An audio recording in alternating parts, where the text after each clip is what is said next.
Short track races this year. In the first 5 races of the year 2000, we have seen the champions and the point leaders have problems.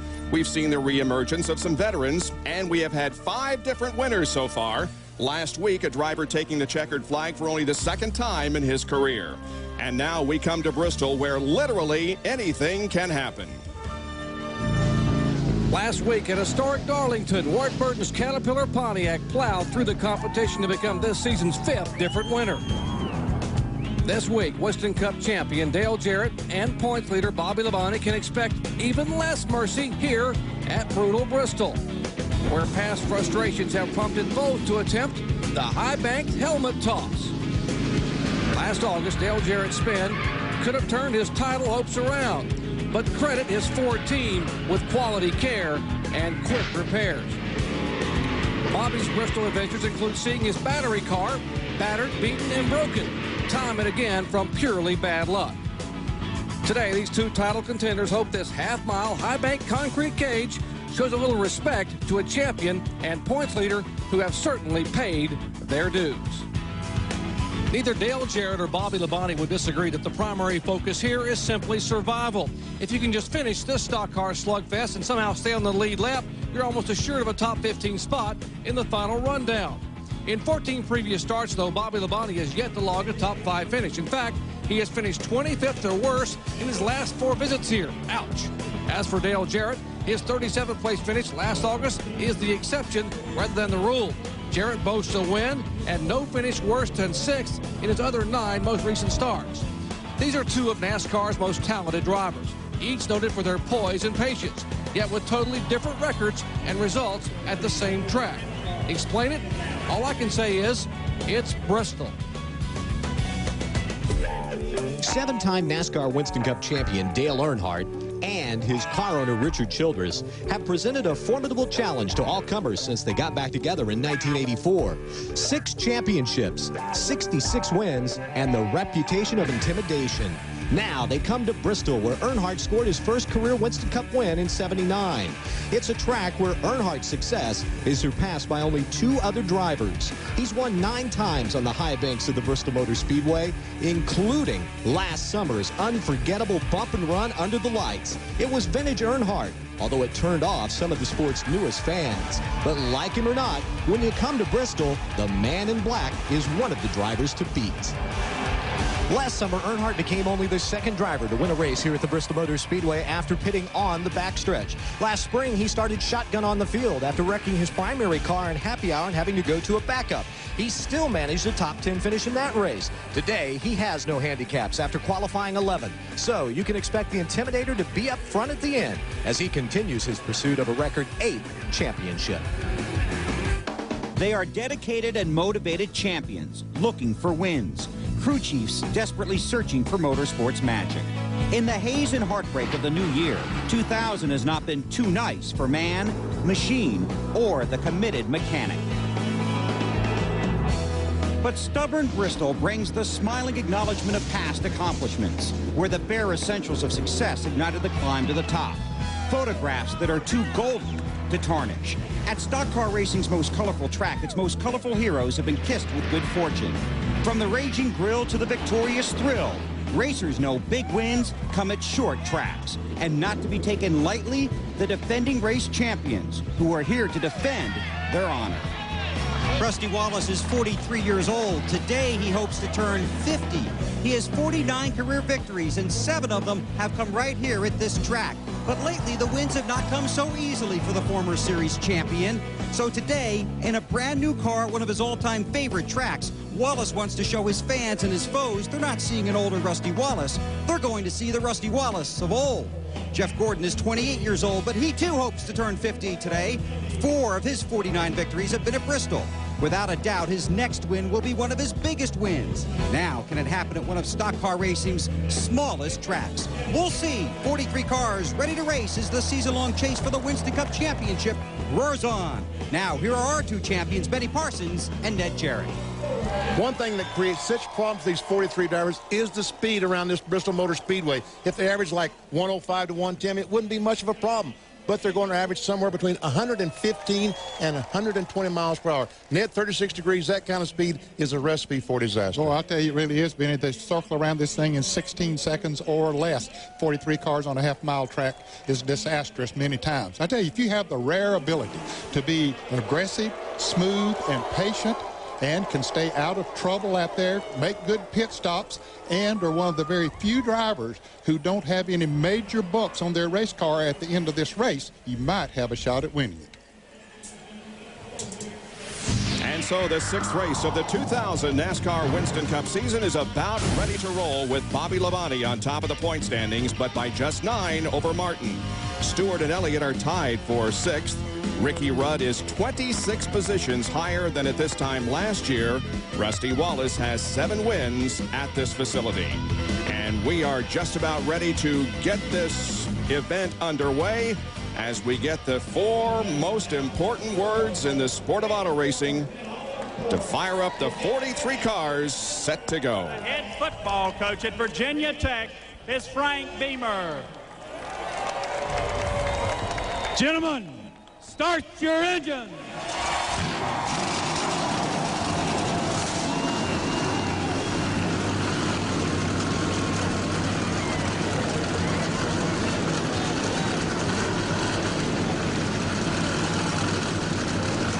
The cars fire to life. 500 laps await the 43 drivers that have been chosen to race here this afternoon.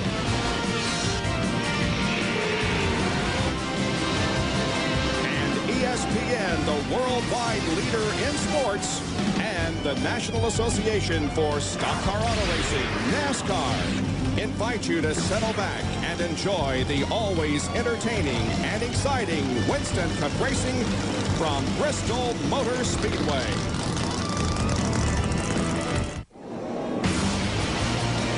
ESPN's coverage of the Food City 500 presented by WrenchHead.com, being brought to you by the irresistible taste that makes you say, did somebody say McDonald's? By Briggs & Stratton, the power that works for you. And by Kawasaki Motorcycles. Let the good times roll. We'll go 500 laps here this afternoon at Bristol Motor Speedway. The purse exceeds $2.3 million, and the race record was set way back in 1977 by Cale Yarborough. Now let's look at our Walmart Tire and Lube Center starting grid. On the front row, Steve Park with his very first NASCAR Winston Cup pole position in his 62nd race, and Kenny Wallace, who won the pole here in the fall race in 1997. As we take a look at the rest of the starting lineup, we saw something on an onboard camera just before we went to break that reminds the driver to stay calm, and I guess that's the key here in the first few laps. Huh? Don't lose your temper, particularly early on in the race, because you will suffer consequences. And when they throw the green flag, it's going to be such a scramble, these cars trying to get down in turn 1 and get on the bottom of the racetrack. And the early part of the race, bottom of the racetrack will be the place that the groove will move up as time goes by. But staying down there early, getting down there early, could save you a lot of positions. And Ned, we heard some drivers say during NASCAR today that really one of the top priorities of those starting here in the back of the field in the early laps is to keep from getting a lap down. And it's so easy to do here. They lap this track in 16 seconds or less, and you get held up just a little bit. It don't take long. The leaders will be coming around, so that's very, very important. Just try to stay on the lead lap. As a matter of fact, if you're half second slower, 1/2 second slower than the leader, that means in 30 laps, he's going to be lapping you. Just 30 laps. The provisional starters include Rick Mast and Wally Dallenbach, who is in his 200th NASCAR Winston Cup start, and Jeff Fuller, a rookie here. Dave Marcus, Ricky Craven, Ed Barrier, and Scott Pruitt failed to qualify for the event. The pace car is in, and now the crowd of 155,000 and we are underway at Bristol.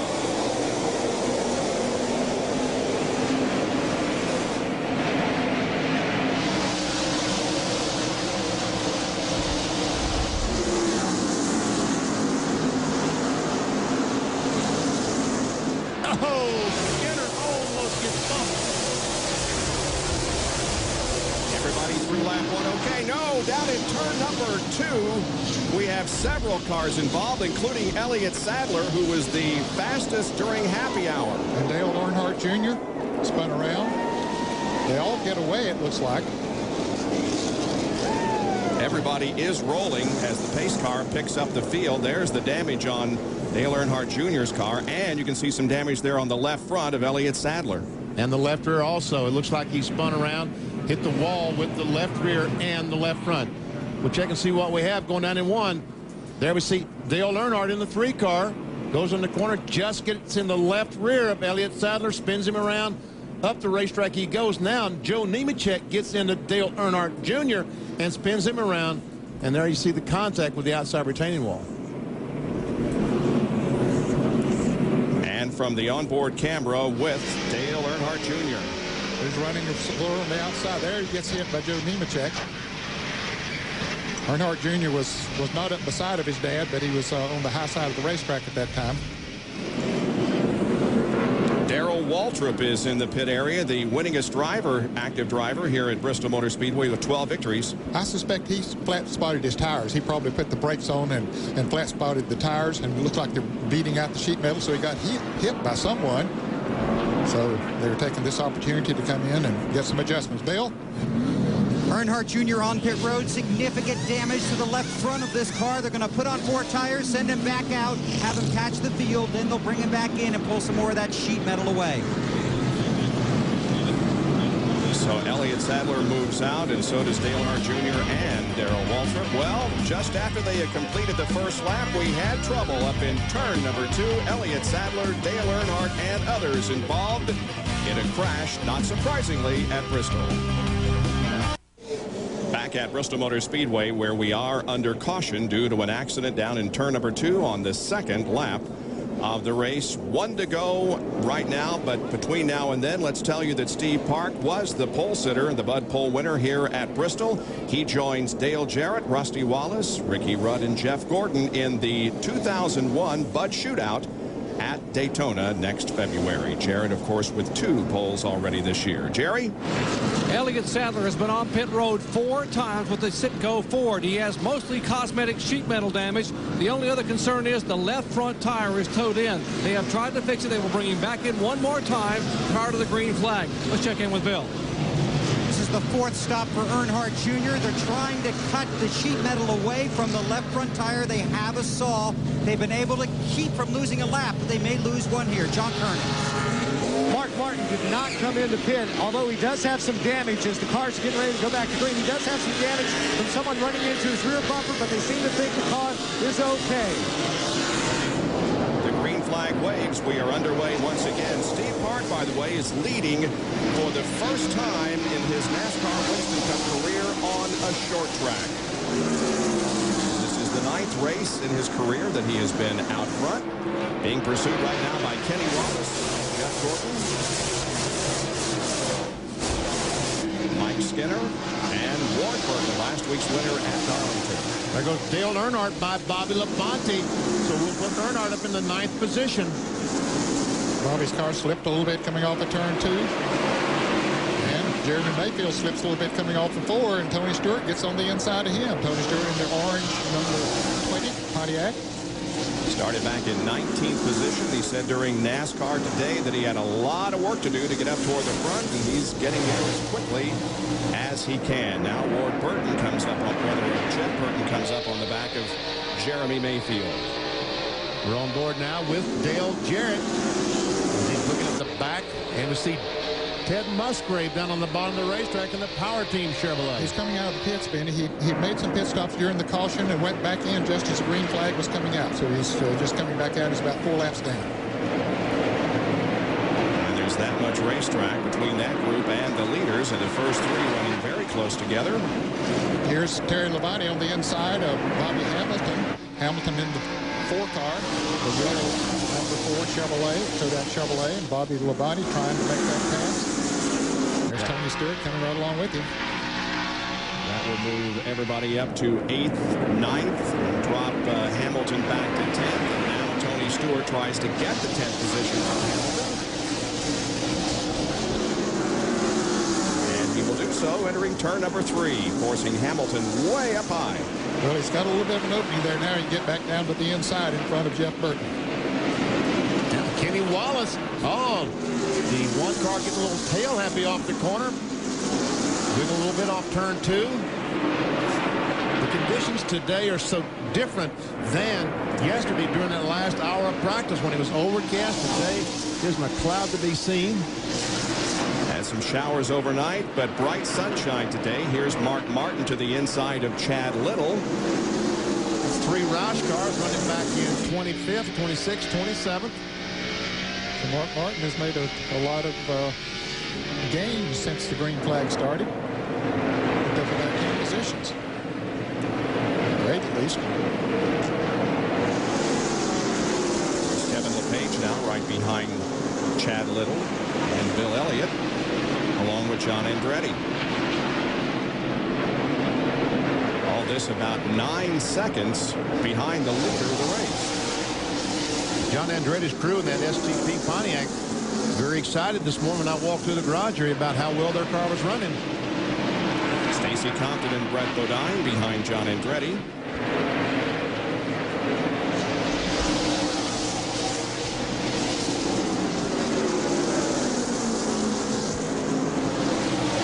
By the way, Darrell Walter is 4 laps down, having made early pit stops and getting the sheet metal. No, that's Ted Musgrave. Sorry, that is Musgrave, yeah. Well, Waltrip did stay on the lead lap, although he did make some pit stops to get the sheet metal pounded out.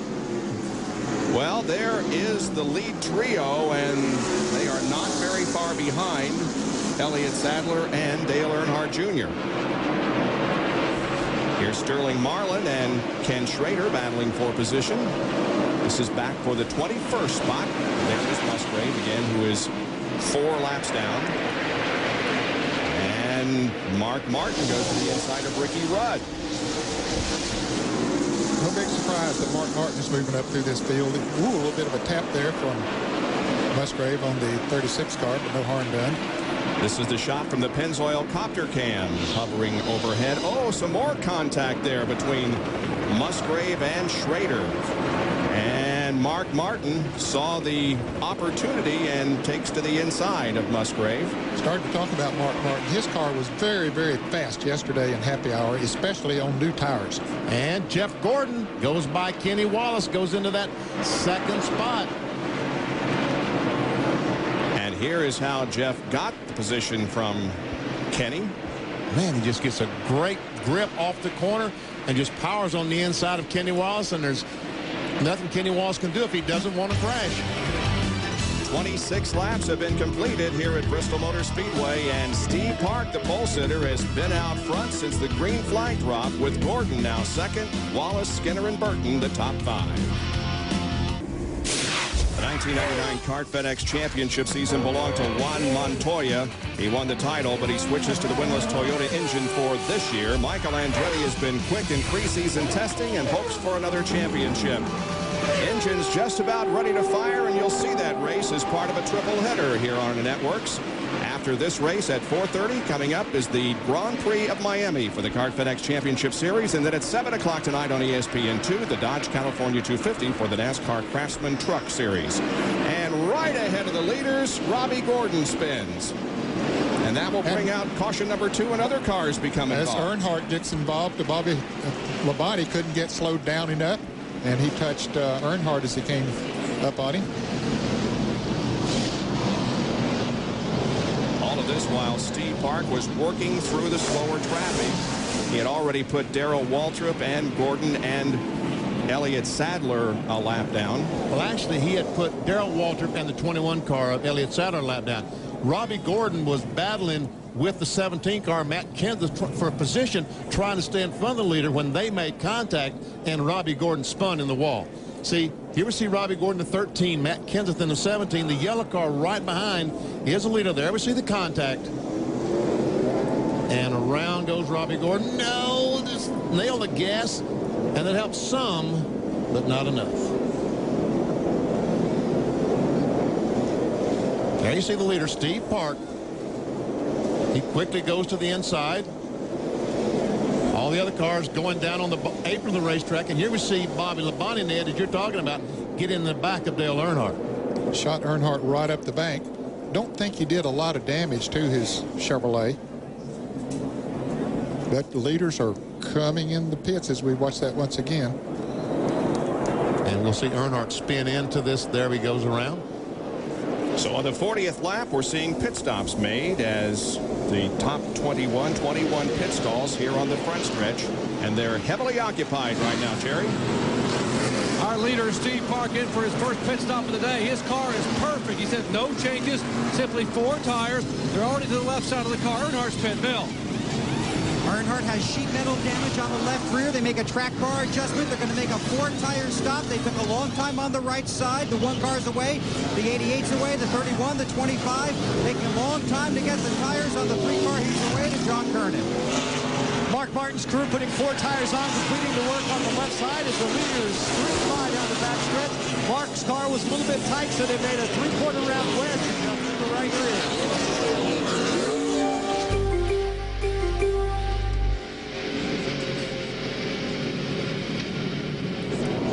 We saw Dale Jr. drive through that wreck. We'll take a look at it from his onboard camera now. That's Kenseth just ahead and Gordon spinning.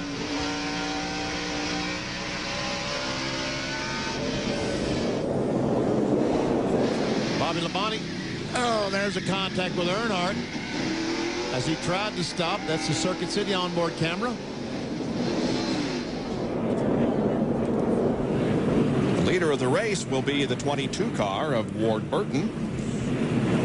Jeff Gordon beat a couple of cars off pit road, and here is Dale Earnhardt Jr. making another stop and getting out. We'll stay on the lead lap. While we're under caution, another break, and back with more from just a moment.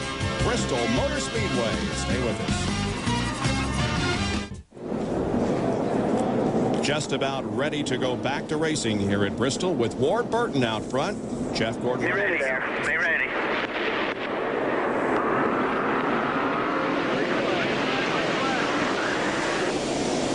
Michael Walter third. Steve Park is fourth. Bobby Labonte is in 5th position.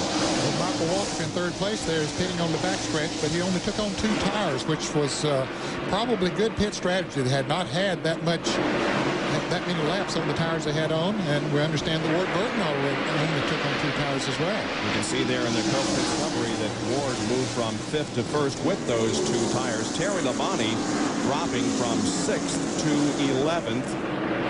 Tony Stewart gained a position.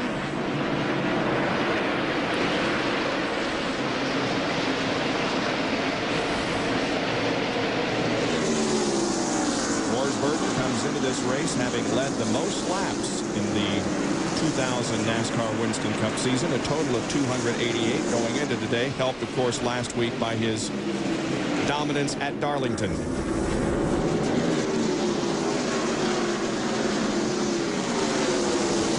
There is Mark Martin, who started back in the 34th position. And the Super 8 serial score shows that he has moved up to the 16th position. He's passed a lot of cars on the racetrack, and he also passed some in the pits too. He's pitting on the backstretch, but he made a great pit stop. A little bit different look to Mark Martin's car today. They're promoting the Max Life long life motor oil from Valvoline.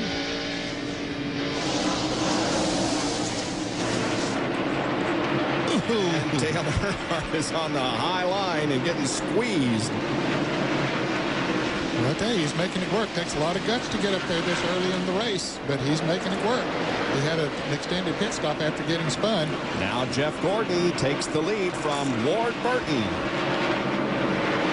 During the caution, Jeff Fuller was credited with leading a lap, and so Jeff Gordon becomes our 4th leader of the day, with Steve Park having led 40 laps so far.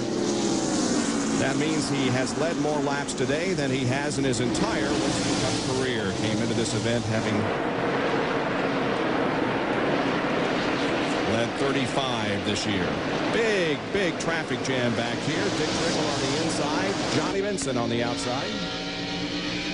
And that's Robert Presley in the blue car. That's number 77, Jasper engine car.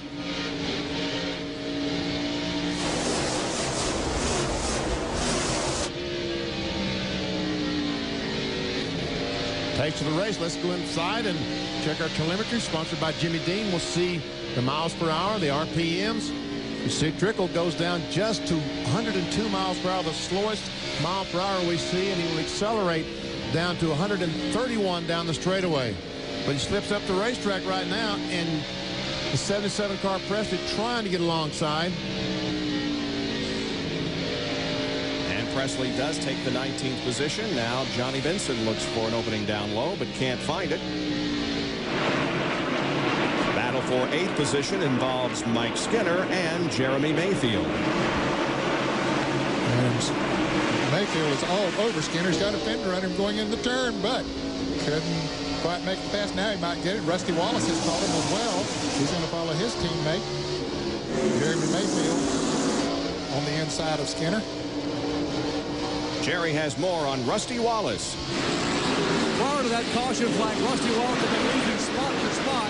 His car was very loose. Now, during that caution stop, they went down a half round on the track bar. They changed the air pressure in the left front, a half a pound in the right rear, and put a round-up wedge in. They also changed 4 tires and put gas in it. They did all that in 16.7 seconds. So very, very quick stop for Rusty Wallace as Michael Waltrip now takes second spot. Let's go over to John. Ted Musgrave, who's filling in for the injured Jeffrey Bodine, was involved in that first lap crash, and he apparently put a hole in the radiator, lost some water, the engine overheated, and the Jim Longish crew chief told me he thinks they cracked the cylinder head, so they are done for the day. The 60 car behind the wall. That car is officially listed as out of the race. Well, Jeff Gordon is the leader.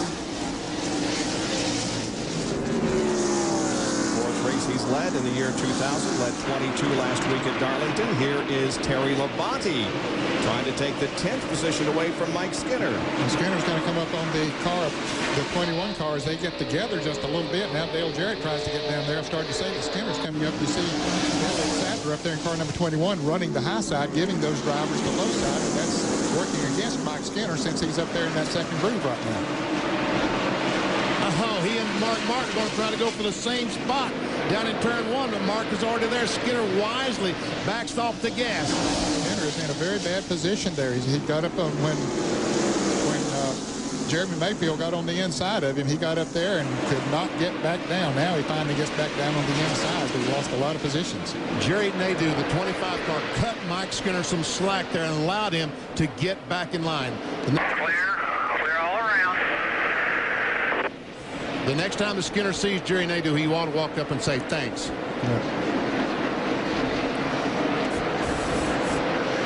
Right alongside with Bobby Labonte as he follows Steve Park. And what in the brake hose that carries air from up front to the brakes to cool them off came off, well, some car in front. We assume it was the 1 car. See the piece that comes out from under the car right there? Yeah. That was one of the brake hoses. Wow. And Mark continues to run in 4th, but a major challenge now from Bobby Labonte. And some of the crew chiefs told me this morning that they're using more brakes here than they've ever noticed the drivers using before. They really don't understand why. So that could be a problem for Steve Park later on. Park loses 4th to Bobby.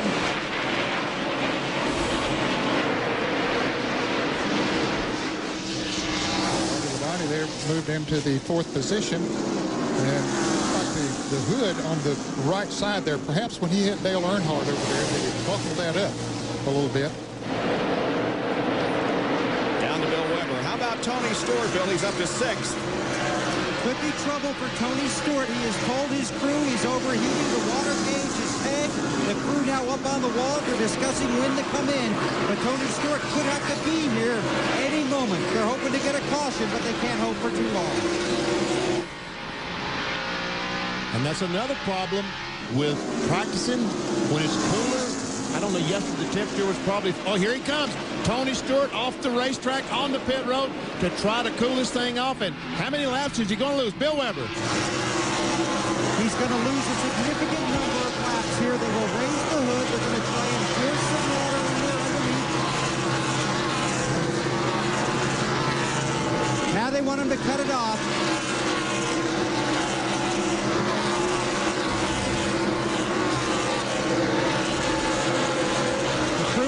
continues to work. Sounds like they found the problem, but they just can't figure out exactly how to correct it right now. Tony Stewart continues to finish. Oh, the one of the belts, evidently the belt that runs the water pump has come off, Bill. I see them with a belt in their hand there. Oh, he's losing laps in a hurry. He's already lost 3, 4 now. I noticed after they put that car on the line this morning, with the NASCAR official watching, they raised the hood on the car. I wondered what was going on, but they put the hood back down and assumed that everything was okay, and apparently was not a problem with this. And water is pouring. Look at the water pouring out the exhaust pipe of the car, which means that there's a cracked cylinder head block or some water is getting in the combustion chamber and coming out the exhaust pipe. Well, Tony Stewart, this is only his 3rd race here at Bristol and Winston Cup. Last year he finished 15th and 5th. Jeff Gordon leads over Michael Waltrip, Ward Burton, Bobby Labonte, and Steve Park as 76 of 500 laps have been completed in the Food City 500 presented by wrenchhead.com. We'll be right back. Back at Bristol, where Jeff Gordon leads the Food City 500 presented by wrenchhead.com. Their second position, Michael Waltrip. When you come up into traffic, here's what you do when you're the leader and there's a slower car ahead. Just a little contact in the back. And poor Kenny Irwin had tried to stay in front. He had stayed in front of Jeff Gordon, what, Ned, 2 or 3 laps? Yeah, 4 or 5 maybe. And Jeff said, well, it's time to go. Because he saw Michael Walter coming up behind him there and said, I got to go. So he gave him just a little bit of time. Waited a little bit. Kenny Irwin was in 34th position. A lap down. Now here is the 33rd place car of Chad Little about to go a lap down as we go back and check out this battle among Brett Bodine, Kenny Schrader, and Matt Kenseth. That's battle back for the 26th, 27th, 28th. There's 29th. That's Dick Triple. There's the 14 car. Brett Bodine, number 11. Having a good run here today so far. On board with Dick Trickle in the A.J. Foyt-owned Conseco Pontiac. And up ahead, we see Brett Bodine and Schrader still running side by side. Oh, Schrader almost loses that thing as he gets high and has to back off the gas, loses momentum, and cars going by on the inside, 5 or 6 cars. Well, Tony Stewart's car remains behind the wall. Bill, what are they doing? Working underneath the hood, Bob, and apparently what happened is that the water pump belt broke. That's what caused the overheating problem. When that belt left, it apparently took the alternator belt with it. So they've had to go back to the truck, get those belts. It takes a lot of work to get these back into place. So they're working on that, trying to get Tony back out. And all Tony Stewart can do is just sit there and wait. Looks like there's a belt of some kind out on the track. Yeah, it's not a snake. It looks like it. That could be one of Tony Stewart's belts, as a matter of fact. Well, we hear that it could be a rear end belt that pulls the cooler for the rear end. So I don't know. Jerry? We were watching this belt laying on the racetrack a moment ago, right across from Jeff Gordon's pits, and some of the crew members said, that looks like a rear end belt. It's obviously a belt that came off one of the cars, and if I were to guess right now after hearing that interview a moment ago, it's probably off the 20 car.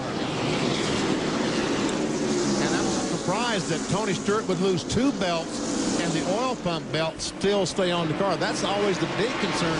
When those other belts come off, they knock the oil pump belt off, and when that thing stops turning, the engine is far away from blowing up. Jeff Gordon has lapped the 32nd place car of Jeff Fuller, now coming up on the 36th car of Ken Schrader, who a few laps ago had a big handful. There he is up between 1 and 2. Wow. He was trying to eat his M&Ms, I think, Bob, in 1 and 2, and dropped some of them. All of that sprint car experience that Ken Schrader had running sideways helped him a lot right there. A little dirt tracking. What a great run Michael Waltrip is having today. As we see Jeremy Mayfield up on the back bumper of the 1 car, that's a battle for the 5th spot. And there's people on Jeremy Mayfield's bumper, too. His teammate, Rusty Wallace, Terry Labonte is right there. Dale Jarrett's there. Mark Martin's there. And Russ is saying in Germany, now look, either go on or get out of the way. Sterling Marlin has joined that fray. The guy who won the Busch race here yesterday. On board with Jarrett. Running back in 9th.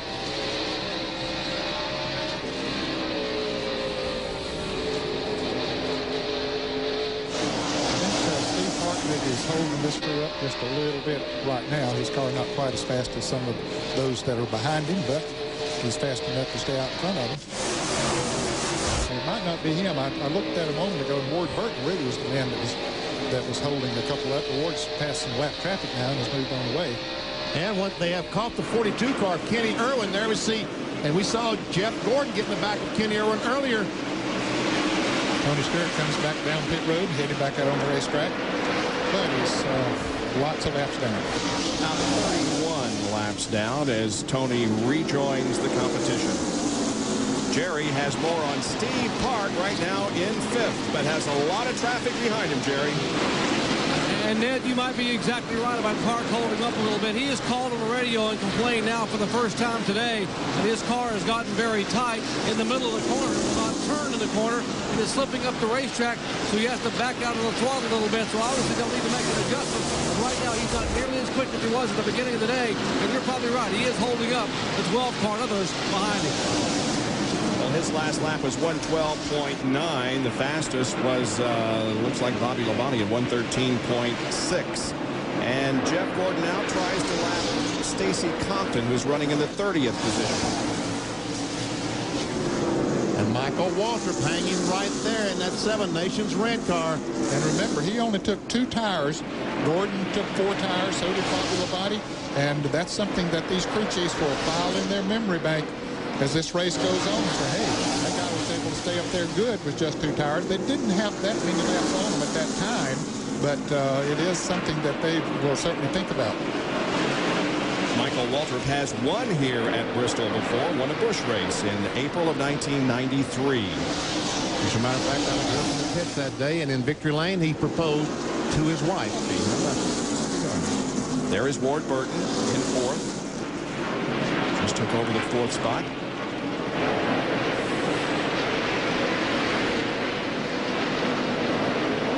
The Ward was hung up in that traffic a little while ago, but he has taken off since then. Really is gaining on the front runners. Now Park finally gets to the inside of Kenny Irwin. But Jeremy Mayfield is unable to do so as the cars head down into turn 1 once again. Traffic all the way around the racetrack, and just when you clear one car, you've got somebody else to deal with. Never ends. Already 110 laps completed. As you can see, there are cars all the way around the half mile, but the 155,000 fans that have gathered here are loving it. It's the Food City 500 presented by richhead.com. Jeff Gordon leads Michael Waltrip here with 116 laps completed. Gordon has been out front for 65 laps so far. The Pennzoil Copter Cam is hovering overhead in the beautiful blue skies in Northeast Tennessee and Bristol Motor Speedway, providing the aerial shots all afternoon. Now the leader once again comes up on some traffic. Meanwhile, a couple of laps ago, we had some interesting confrontation between father and son. There is Dale Earnhardt, who right now is in 11th position. Here's what happened a while ago. Yeah, they come off turn 4, go down the front straightaway. That's right alongside Dale Earnhardt Jr. Dale Earnhardt in the 3 car decides to come up the racetrack to get his angle better going down in turn 1, but his son on the outside. Dale Earnhardt Jr. is 9 laps down in the 40th position, but Dad is in 11th spot. He's come back up from that after he got spun out. He was way back in the pack, but look where he has come from. From 22nd up to 11th, Jerry. Just before they climbed in the car, I was standing talking to Dale Earnhardt Jr., and his dad, Senior, walked over, and he put one hand on my shoulder and one hand on his son's shoulder and said, "Doc, now witness what I'm telling my son." He says, "Now listen, here at Bristol, patience is your friend. You got to be patient. You got to back off on the straightaways. You got to save the car. Do you understand? And Junior said, yeah, Dad, I got you. And he walked away. That's what he told him. I'm just passing along the message. Well, I tell you what, Jimmy Spencer, the 43 car, John Andretti got together going down in turn 1 right in front of Jeff Gordon. And once again, I don't think we can say enough. Oh, what's going on here? Ooh, contact there between the 43 and 24. A couple of Indiana boys slugging it out there, and Andretti goes a lap down. He's a 27th place car. Oh, he's trying his best to get to that 24 car, trying his best. Could not quite make it. And here's the incident that occurred in front of Jeff Gordon just a couple of moments ago between Spencer and Andretti. Whoa. Little tap there from Spencer, and Andretti went high. Well, there's not a spot that you can choose here that's safe. It doesn't seem like. Well, this is reminiscent of what happened here in the night race last year as Dale Earnhardt and Terry Labonte are running together out there on the racetrack. Earnhardt just passed Labonte a couple of laps ago. He's been coming up through the field. He's up to 9th now. And meanwhile, right in front of Dale Earnhardt, Sterling Marlin. And Sterling started in the 40 car, started back in 28th, and there he is. He's worked his way up to the 8th position.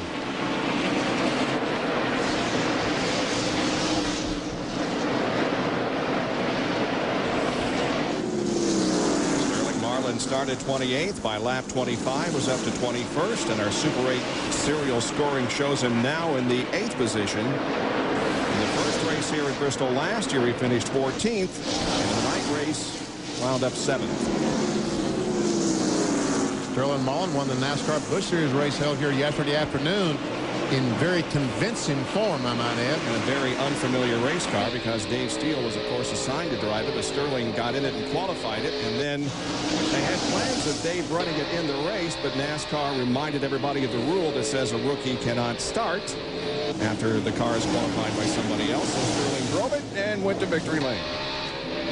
Might have learned something there yesterday that's helping him here today. He normally runs good on this racetrack anyway, but certainly he's made, as Benny says, a lot of stride here so far.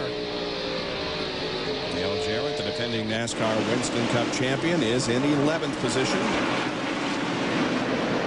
Both Sterling Marlin and Dale Earnhardt got by he and Terry Labonte and dropped them back a couple of positions from where they were about 15-20 laps ago. Dale Jarrett has finished 6th or better here, including 1 win in the last 9 of 10 races. Gordon now tries to put Jimmy Spencer a lap down. Spencer is running 26th in the 26 car.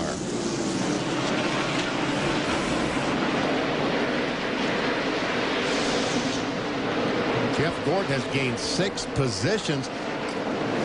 Look at Tony Stewart in the Napa Field summary. We're showing you the points. That showed you that Tony Stewart had lost 6 positions in the points as a result of his early out here. He is listed as out of the race already and will finish in the 42nd position. First car out of the race was Ted Musgrave.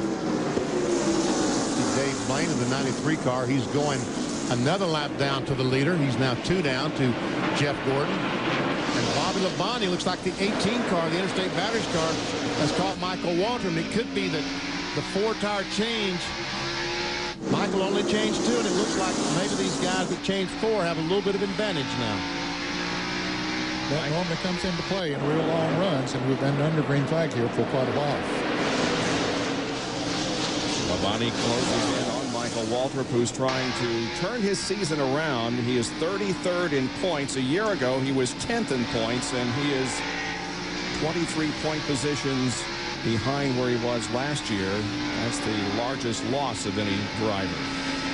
Michael Waltrip is trying his best, and today is a classic example. He is making a statement to his crew, to his mechanics, to his pit crew. Look, I want to win.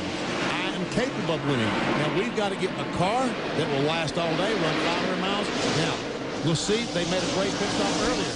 Can they do it? When the money's on the line, can they beat Jeff Gordon and these guys? So he's making a statement. Can his crew make that same statement? Right now, Michael Waltrip runs in 2nd spot as we have a car in the wall. It's Elliott Sadler once again in turn number 4. And the caution flag flag is out, and we see that the right front tire is both right sides. The whole right side of the car flattened, so he's trying to get the car rolling. It does not want to roll very well. And 43 of John Andretti trying to get a lap back. I don't know if he did or not. Bad break for Dave Blaney. He just made a green flag pit stop and had just come back out on the racetrack. And a disappointing afternoon for Elliott Sadler, who was the fastest in happy hour last night. In all of the wins that the Wood brothers have experienced in their Winston Cup career, which began back in 1953, they have recorded 96 wins, but never a win at this facility. Elliott heads for pit road with some major damage. And the leaders are all coming down pit road as well. And, of course, he had a good qualifying run, so he is pitting on the front stretch. Down to Bill Weber. Bobby Labonte's going to make an air pressure adjustment and also a wedge adjustment. You look at the triple pits on your screen. The 18 working on the right side. Now they come around to the left. Bobby Labonte does have front damage to the right side of the car. Jerry Punch. Slide air pressure adjustment in Jeff Gordon's car number 24. A little bit tight in the middle of the corner. And he is down and away. Great pit stop. 24 down, 18 out. Here goes the 2 by the 12 and 22. Earnhardt is down. Great pit work for Jeff Gordon's guy.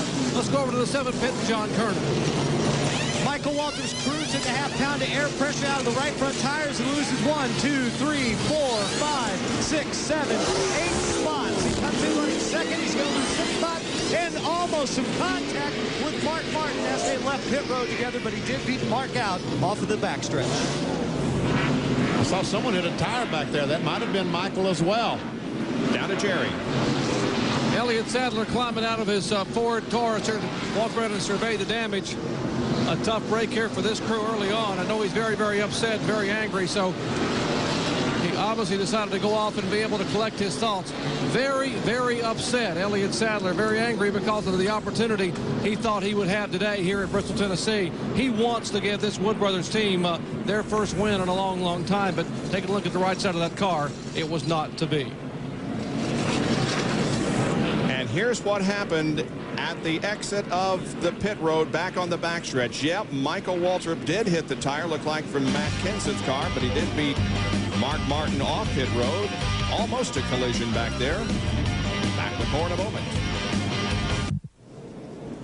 Back at Bristol Motor Speedway in Northeast Tennessee is the Food City 500 presented by wrenchhead.com. Is 146 laps old under caution. We saw Elliott Sadler running off moments ago from his disabled race car. Jerry is now with him. And Elliott, we know you've been sort of ill all week long, so when you got out of the car, you had to make a quick dash there. I hope you're feeling better, but what happened here? Sorry to see you out so early. Yeah, we blew a right front. Car was messed up pretty bad from that first incident. Just shame for Sitco and everybody involved. We had a great race call yesterday, and we knew it was going to be good today. I checked up a little bit. I didn't want to run into Bobby Labonte on the second lap, and I think Earnhardt didn't check up enough and hit the back of us. I know it's done intentional, just hard luck here at Bristol for us, but we just got to get it together and come back to Texas and do the best we can. Can you get back out? Is the car damaged too much to get back? We're going to get back out, just try to get some laps, but you know, it's no other wrecks today, so we're just going to do the best we can. You know, we didn't need this in the points, but we're going to try to get the Sitco 4 back out there and run as many times as we can. That's Elliott Sadler. You saw him running away a moment ago. It's not been a good week. He's actually, for 3 days, unable to keep anything down and had to have IV fluid, so he was sick on his stomach when he climbed out of the car and ran to the restroom. That's why he came running back to us and said, "I'm sorry, guys, I'll talk now." Saw Brett Bodine on the backstretch. Some reports he's overheating. We saw him put some water in the car. Well, Budweiser NASCAR 2000 moment would look good right now as we are under caution here at Bristol Motor Speedway. Bill Weber. Well, Bob, obviously at a small track like Bristol, noise is a huge factor. It's a factor every week, the field getting one to go right now. Well, Richard Childress is wearing a new headset made by the David Clark Company. It's a noise-canceling headset. It produces a sub-audible signal that is 180 degrees opposite of the ambient noise, so it cancels out engine noise and the noise you're exposed to at the racetrack. Basically, that headset, which he gets from racing radios, makes it easier for him to hear his crew and his driver. Now, he He has been using this on and off for a couple of weeks. It's still in development. They're trying to perfect it. He says it's significantly better. The next thing people would like to see is something for that microphone so the driver can hear the guys in the pits a little clearer. It is noisy down there. All right, pace car pulls off. We're set to go back to racing with Jeff Gordon still at the front of the line. Bobby Labonte second, then Jeremy Mayfield, Steve Park, and Ward Burton the top five. Michael Waltrip slipped from second to 10th. He's pitted on the backstretch. And Sterling Marlin slipped 13 positions. And the 12 car jumps into second spot. It looked like Bobby Labonte goes down on the bottom of the racetrack down in 1 and 2 so he could go on the inside of Kevin LePage. When he did that, Jeremy Mayfield quickly just dove to the outside and took second spot away.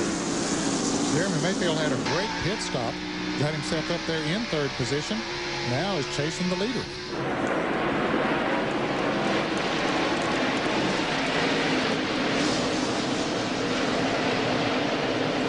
Dale Earnhardt, and he's chasing down his own car. Let's see if he makes some contact with Park. If he gets to him, I bet he does. If he gets to Steve Park, I bet you he just says, I'm going to put anybody in his slack. I'm going to give you a little nudge. Park running fourth and his boss fifth. And they're up front. Meanwhile, Jeremy Mayfield closing in rapidly on Gordon. He wants to lead this race. We've had 5 leaders: Gordon, Park, Ward Burton, Michael Waltrip, Jeff Fuller. And now let's see. I think he wants to hit that one car. I think he just wants to go up and just to teach Steve Park, look, here's how you get that guy, here's how you move him over and get by when you're faster than he is. The teacher and the student, and the teacher heads for the high side now. And that allows Ward Burton to close in.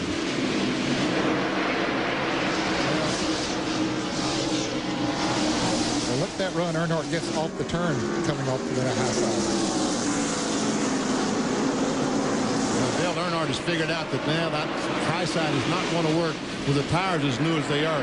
We might have to wait a little bit until the tires get some laps on and then try that. 7th place car there is, and we're riding on board with, Rusty Wallace. For the taste of the race, some Jimmy Dean telemetry from Rusty's car showing about half brake going into the corner. What the guys tell me that they're using a little bit more brake than we're indicating here. We see he just laid his foot on there. Some guys said they were really concerned about how much brake the drivers were using. Then I started to say, I suspect it's because of the new tires that they have here. They're running faster getting into the turns, coming off of the turns, and that gets them into the next turn faster. Have to use a little more brakes. Meanwhile, back to the battle between Park and Earnhardt. This is for 4th spot. And I don't think that Dale Earnhardt would want Steve Park to move over and let him go. I may be wrong, but I don't think he would want him just to move over and say, go ahead. I think he wants his guys, the drivers, to be just as tough as he is and to take everything you can get and don't give him anything.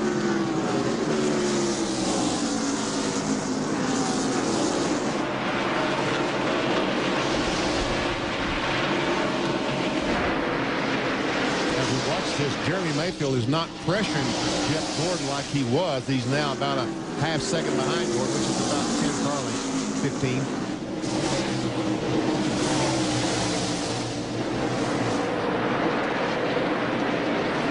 Here's Bobby Hamilton, who is now running in 9th spot. Hamilton and his crew tested here in that number 4 car, the Kodak Film Chevrolet, Karen Briggs and Stratton onboard camera. They tested here and ran very, very well. But they tested here. It was a lot cooler. Temperature a great deal different.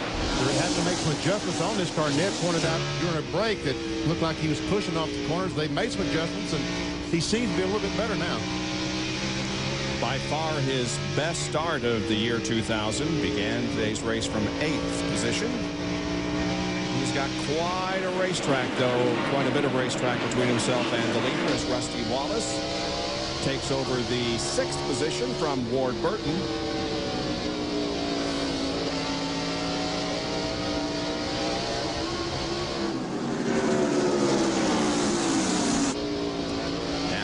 summary shows you the manufacturer's battle with Pontiac at the top of the standings by 2. Jeremy Mayfield is the highest Ford driver right now. Gordon the best among the Chevy contingent, and Bobby Labonte is the best among Pontiac. So we've got Chevy running first, Ford second, and Pontiac third.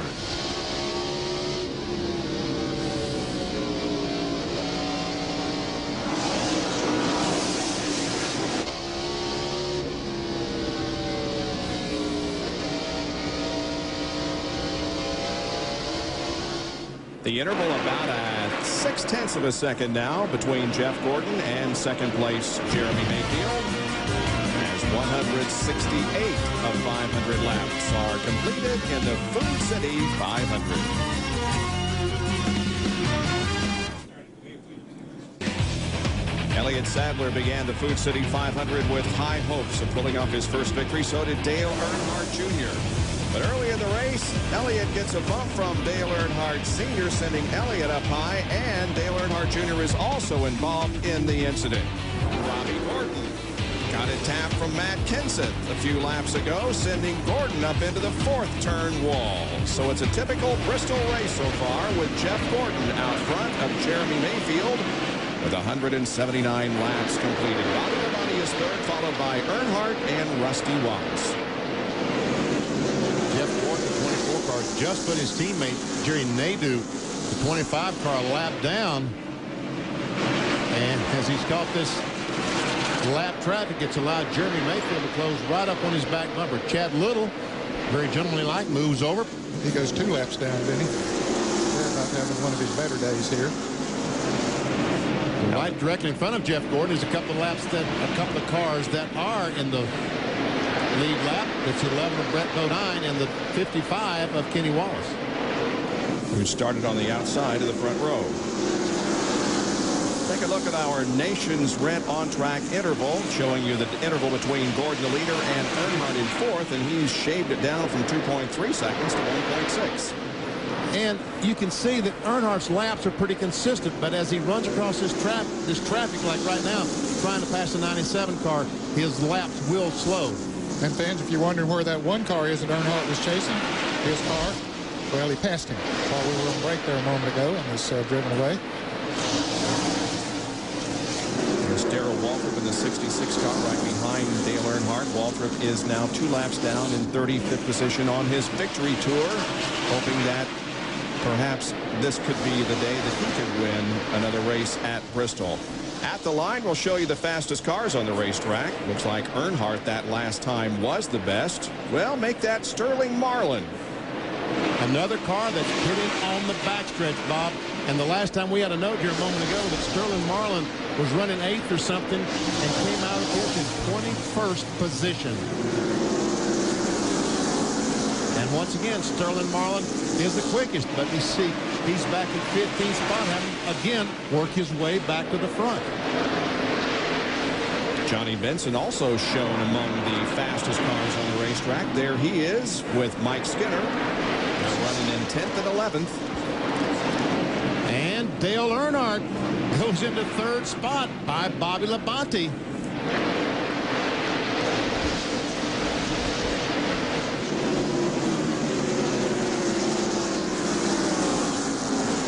That time, Terry Labonte had the fastest lap. Marlin was second, and Robert Presley was third.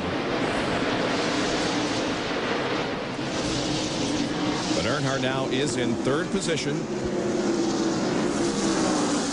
Bobby Labonte in 4th.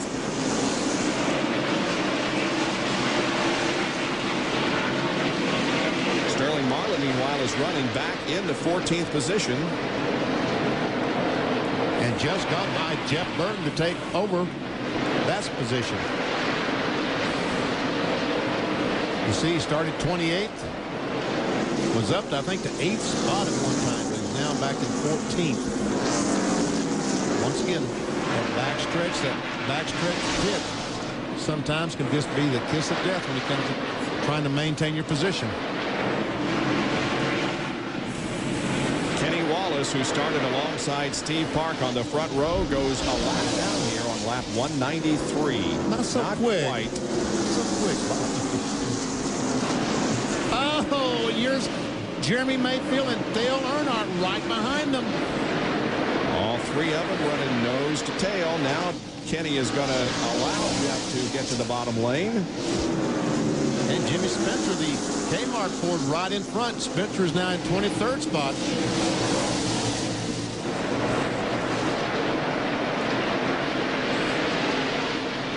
Dale Earnhardt, is he going to try to make that pass? I think he's kind of tricked Jeremy into thinking he's going on the outside so he can go on the inside. And now Bobby Labonte has caught up to Earnhardt, so it's a four-car battle here as they lap Kenny Wallace. On board with Bobby.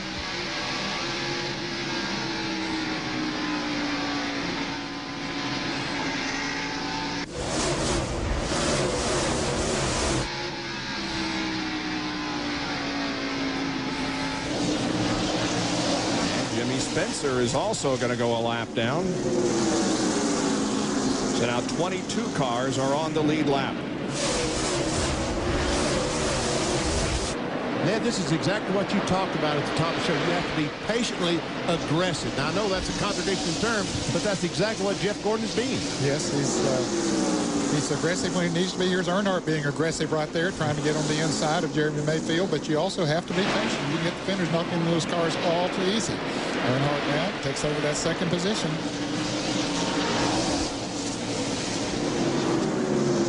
And these folks are standing on their feet and cheering and clapping and saying, "Go Dale!" What a season it has been for Dale Earnhardt. In the year 2000, had a very competitive run at Daytona, wound up finishing 21st, but was second at Rockingham, 8th at Las Vegas, won Atlanta, finished third last week at Darlington. Here he is in second position at Bristol. He's making a statement saying, hey, I can still win my 8th championship. Yeah, boy, is that the truth. And I talked about Michael Walker making a statement a little bit ago. Boy, that is a statement. Dale Earnhardt, he has made it every race this year. This is 8th and 9th.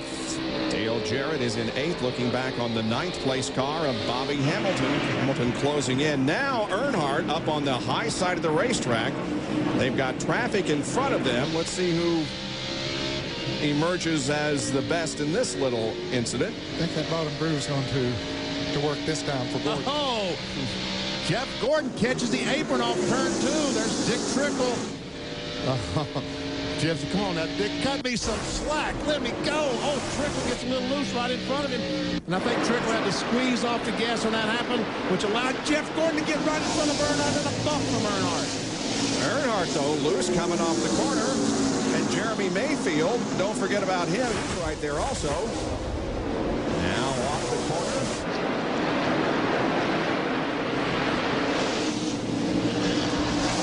Boy, Dale Earnhardt's car right in through the middle of the corner.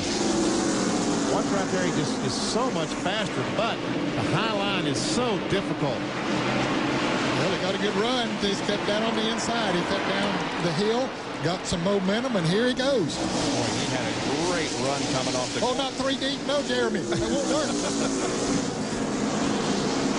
Gordon said, that's enough of that. You guys go ahead. There's still many laps to go. Exactly. Long way to go. Start slugging it out this early. 206 laps in. We're not quite to the halfway point. So Dale Earnhardt has put himself out front, becoming our 6th different leader of the afternoon. Earnhardt leads over Mayfield, Gordon, Steve Park, and Bobby Labonte. More from Bristol in a moment.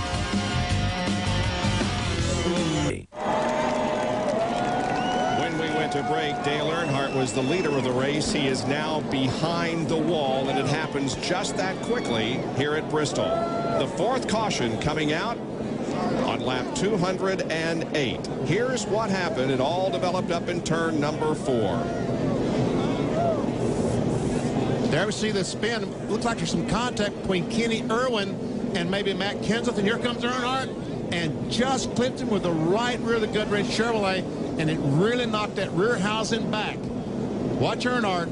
There we see the car coming off the wall. Earnhardt tries to go on the apron, and they meet at the apron of the racetrack. Jeremy Mayfield, Jeff Gordon all go to the inside. Earnhardt's car, luckily for himself and everyone else, stayed up against the outside retaining wall. When he drives off, the wheel flies off. He makes a pit stop. They change the tires. But when they got the tires off, they realized that the rear housing had been pushed back 5 or 6 inches. Man, he was just cruising along so good, and then all of a sudden, there she went. Pit stops coming up. Bill Weber. Jeremy Mayfield on pit road. He's had a one stop in 16.14, another stop in 16.58. He has said his car is perfect, no changes. This is the Rockingham car. He finished 7th, his best of the year, to Jerry in the 24. Slide air pressure adjustment. They talked about a wedge adjustment, but they have not made an adjustment thus far. A little bit tight in the middle of the corner. Great pit stop, 15.38 seconds. Let's go over to John Kernan. Mark Martin pulls in. His car has been tight all day. He's told the crew, I want you to loosen it up till I can't stand it anymore. So they make another wedge adjustment in the right rear. They swing around to the left side as the guys who pitted on the front stretch are already blasting down the back stretch. Good pit stop in Mark Martin's down and away, but it looks like Johnny Benson's going to beat him out. And Michael Walter beats both of them out.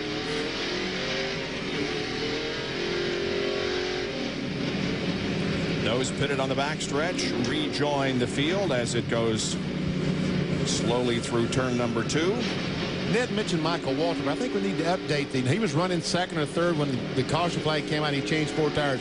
And evidently, his car did not like 4 tires. He changed 2, and it ran so well. But now, after that last stop, he changed 4. He had fallen back to about 10th or 11th on the pit stop. And then he lost 3 or 4 more spots as the race progressed. I think he was about 15th when this caution flag came out. Well, here's the incident that has changed the complexion of this race altogether. Kenny Irwin spins, and Dale Earnhardt, leading at the time, clips him, sending the number 3 Goodwrench Chevrolet behind the wall for repairs. That has given the lead once again to Jeff Gordon. We'll be right back.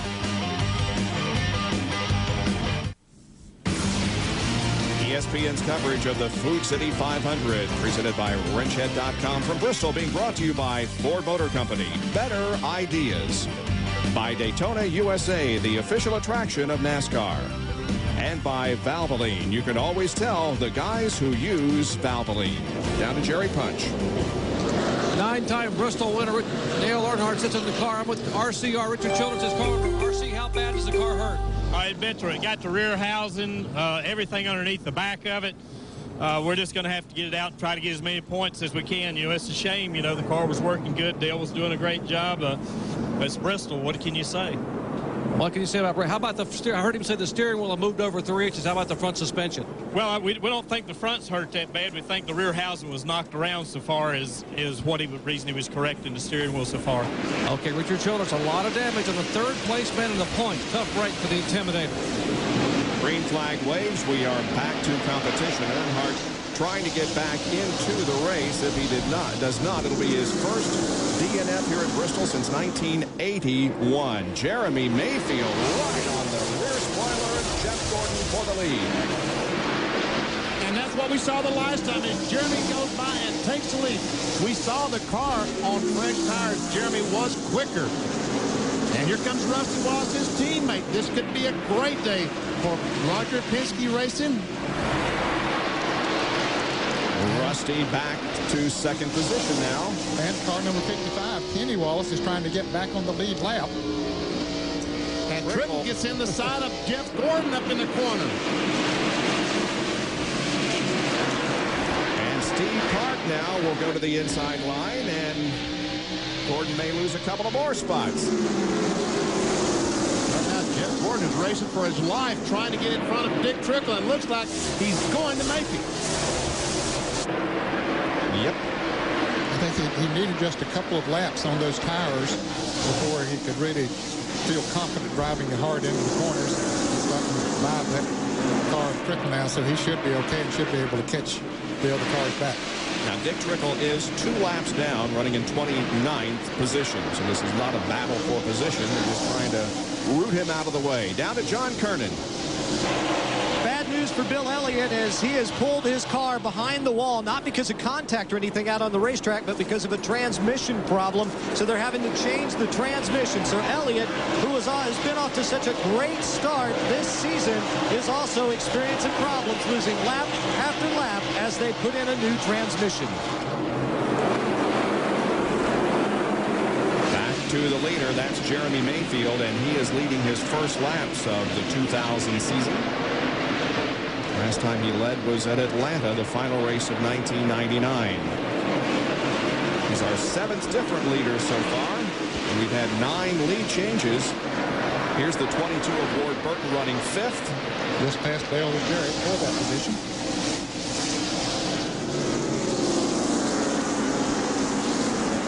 Jerry Nadeau there in the 25 car is not on the lead lap. He is 21st, a lap down. And Bobby Hamilton continues to look strong here. He's in 7th. A few lap cars between he and the 6th place car. Bobby Labonte is right on his back bumper. Bobby dropped a few positions on that last pit stop. Bobby Labonte, I should say. Got 2 Bobbies running together there. Perhaps they made some adjustments on his interstate batteries Pontiac. Took a little extra time.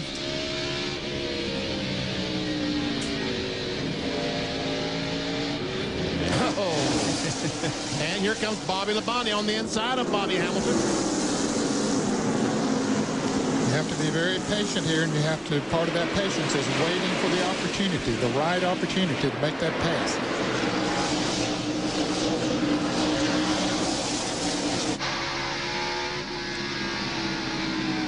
That's where the patience and the aggressiveness works together. You sit there and be very patient for that opportunity to come along, then you got to get very aggressive to take advantage of that opportunity because it isn't going to be there long.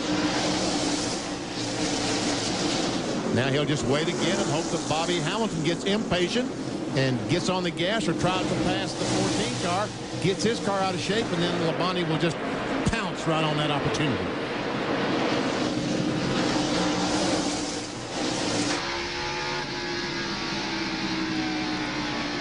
Field summary will show you the points. Look at Dale Earnhardt. He's already dropped 2 spots down to 5th, and as long as he's behind the wall, may continue to lose spots. Tony Stewart down 7 to 13 as he is already out of the race. And boy, Hamilton just doing everything he can to move Dick Trickle over to pass him, but hasn't been able to do so yet. Now he does. Fender alongside him going into the corner, and Trickle spotter probably told him, said, hey, don't cut down. It'll be a wreck. 12th, 13th, 14th, 15th on back. Michael Waltrip at the front of that line. Mike Skinner caught up on the outside once again. We saw that earlier in the race, and he lost a lot of position. Skinner in the car number 31, the Lotus Chevrolet. Here's Brett Bodine in car number 11 coming on the inside. However, Brett is 1 lap down. He is in the 25th position. As Mark Martin gets on the inside of Michael Waltrip. Oh, and Michael gets extremely high, loses 2 spots. Almost got too high.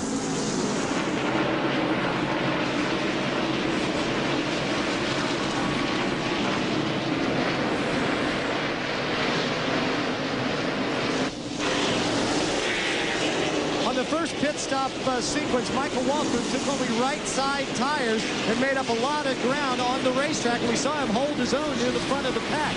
The second pit stop, they took on 4. His third pit stop just a few laps ago, it was a right side tire change for Michael, but it doesn't seem to be working out as well as it did the first time.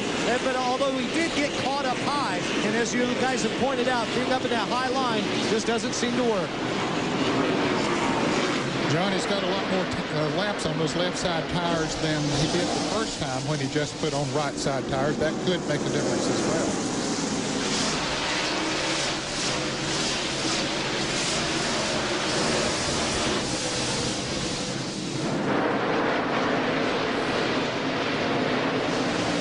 Now that, folks, is a traffic jam.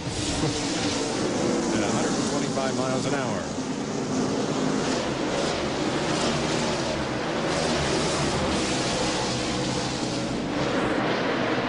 song about the 5 o'clock 500. Well, that's about what we got going on right here. Mark Martin going around Kyle Petty in the number 44 car. He is a lap down in what, 24th then? Yes, 24th position. Haven't seen much of Kyle today, but he's been out there quietly running okay. But he is a lap down. There is Jeremy Mayfield, who continues to lead, but there is the second place car of Rusty Wallace. And the 75 car, Wally Dallenbach, you saw the look at the Nation's Rent on-track interval between Jeremy Mayfield and Rusty Wallace. You see Rusty quietly, slowly getting closer and closer to his teammate, Jeremy. Bill Weber? Benny, Rusty's in a brand new race car for this race. Jeremy's in the car that he drove at Rockingham. Jeremy Mayfield did not come and test here, but Rusty Wallace did. Over the past year or so, these two quote-unquote teammates have seen their paths drift apart. But this year, they are working more and more closely together. At Las Vegas, Mayfield got into the 2 car to try and help Rusty qualify. After Rusty protested here, they share the notes with a 12 team. Right now, it's paying off for both teams, and that's their goal, to Jerry Punch. And in Rusty's last pit stop, they made an air pressure adjustment in the right front tire. That may have helped, but what helped more than anything at all was they had the best pit stop this young over-the-wall crew has had all year long. 15.12 seconds. That got them pumped up, and it got their driver pumped up as he was leaving pit road. And the leader of the over-the-wall crew, there he is, Robin Pemberton. Boy, that track position is so important, and when your crew can get you out a couple of spots ahead, it could mean the difference. Back in a moment. Dale Earnhardt started the Food City 500 in 11th position. Kenny Irwin spun. Earnhardt was leading when he clipped Irwin, and that has put the number 3 GM Goodwrench Chevy behind the wall. He shucked the right rear as he came onto pit road, and then the crew went to work on it, trying to get him back out there. But chances of victory for Dale Earnhardt are gone today. In the lead right now is Jeremy Mayfield, with just a slight advantage over his teammate Rusty Wallace, with Jeff Gordon running third. Gordon is slowly catching back up. He'd been about almost 3 seconds behind. He's got it down now to about 1.5 seconds. That could be partly because of the traffic that Jeremy Mayfield and Rusty Wallace, they're fighting some heavy traffic right now. We saw Bill Elliott just a moment ago behind the wall, changing the transmission. He is back. The transmission change has been completed. And Elliott is, what, 42 laps behind the leaders right now. Jeremy Mayfield was a provisional starter in both races here at Bristol last year. He started 17th today and has been leading for the last 46 laps. Dale Earnhardt Jr. was involved in an incident on the very first lap. But look right now, he's keeping up with the Rusty Wallace, staying right on his back bumper. Junior, however, is 10 laps down, back in 36th position. And as far as the Raybestos Rookie of the Year points are concerned, Kenseth in top of the point standings coming into this race.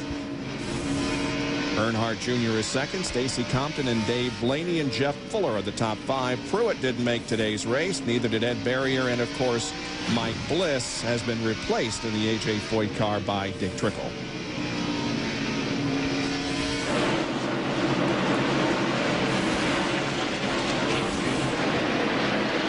Now we see the 33 car of Joe Nemechek between first and second.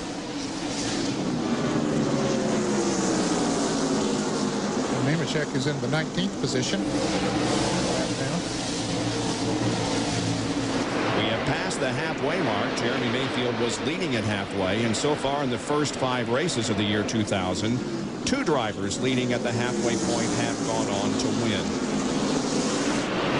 The 77 car, Robert Presley, right directly in front of the leader, Jeremy Mayfield, currently running in 16th position on the tail end of the lead lap. He's wanting to stay there, because a caution flag at Bristol is not unheard of. Robert Presley's first top 10 finish in his Winston Cup career came here at Bristol in April of 1995. Well, we know where the 12 and the 2 are. How about the 24? Ooh, he's right there with Rusty Wallace, isn't he? He's now just 1 second behind the leader. And only about 3/10 of a second behind Rusty Wallace. Now, do you suppose that they start the runs with some pretty low air pressure, and as the race progresses and they build up that air pressure, his car starts handling better? We're talking about Jeff Gordon. I believe, yes, that he definitely needs to take it easy for a few laps, not to dump it down on that right front corner too hard the first couple of laps and build that air pressure up, because it'll get it out of the balance that you want if you aren't careful, and probably with the air pressure and waits for it to build up consistently. And Steve Park back there, the poster of the Pennzoil Chevrolet is just not. We see the yellow car back there going on the inside of Dick Trickle, so he isn't that far. He's only a second and a third behind the leader. Steve has kept himself right up at the front of the field, looking for his first NASCAR Winston Cup win. We'll check Rusty Wallace, see what kind of RPMs he'll be turning this time as he accelerates off turn 2. 8,400. About 129 miles an hour, down to below 100 at the slowest point of the racetrack. And watch down the front straightaway. Once again, almost 8,500.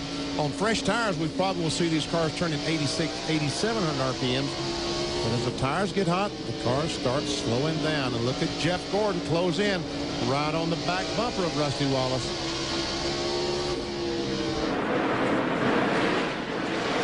These guys have had some battles on the short track, including here at Bristol. Jeff Gordon and Rusty Wallace. Yep, Rusty has won 7 times here. He's the defending champion of the race. I think he ran second. He was running first as they came around to get the checkered flag. Got a little tap going into turn 3 and went on to win it. There is Park, just a couple of car lengths behind Gordon.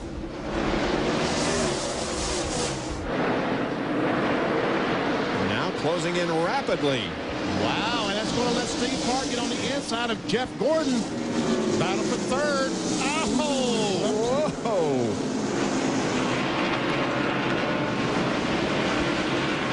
Jeremy Mayfield's got 2 lap cars between he and that battle we're watching for second.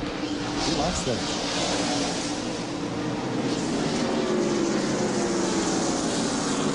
Those 2 lap cars are Kyle Petty and Robert Presley.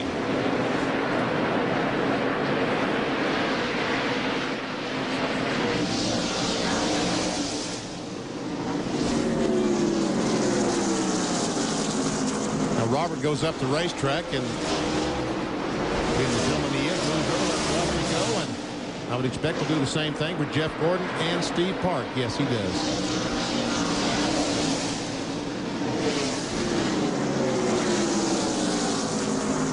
And Robert did about all he could. He ran out in front of those leaders for maybe 10 laps, trying to stay in front of them, hoping the caution flag would come out, but finally, you know, if you stayed out there long enough, you're going to be in a crash because they're going to run in the back of you.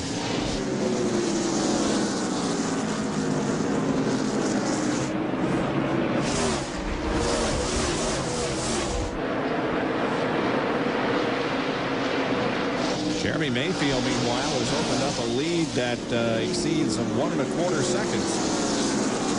And while they were fighting that traffic back there, they just motored right on. He motored right on away.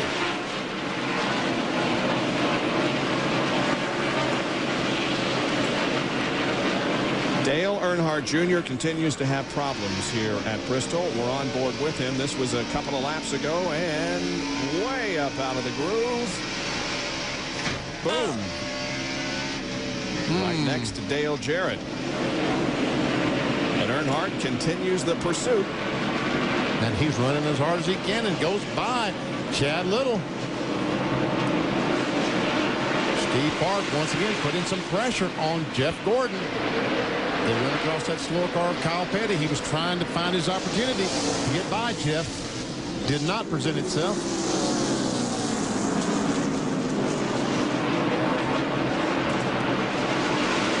So Park continues to run in the 4th position. There is the leader, Jeremy Mayfield, and the interval between himself and teammate Rusty Wallace is 1.26 seconds.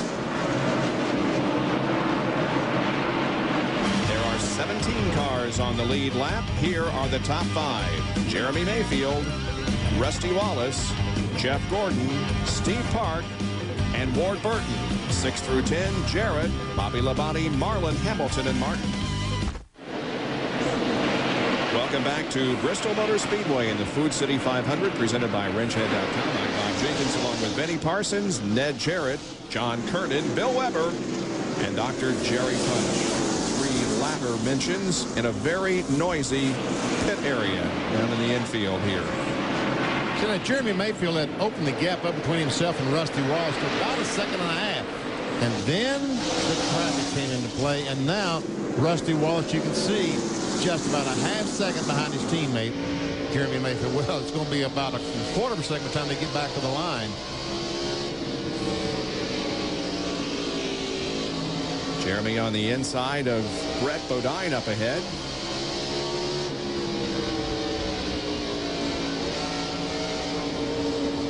Goes 3 laps down. That's Kevin LePage up there in the purple and white FamilyClick.com sponsored car. I beg your pardon, there's 2 laps down for Brett Bodine. Here's the Pennzoil copter cam as we see Rusty move to the inside of Kevin LePage.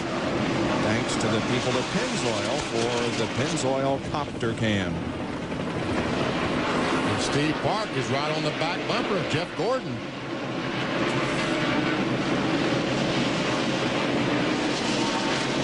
A little high side traffic there. Those drivers move up out of the way. Kevin LePage in car number 16. Kenny Schrader in car number 36. In that bottom groove. So that's what these drivers on the lead lap want.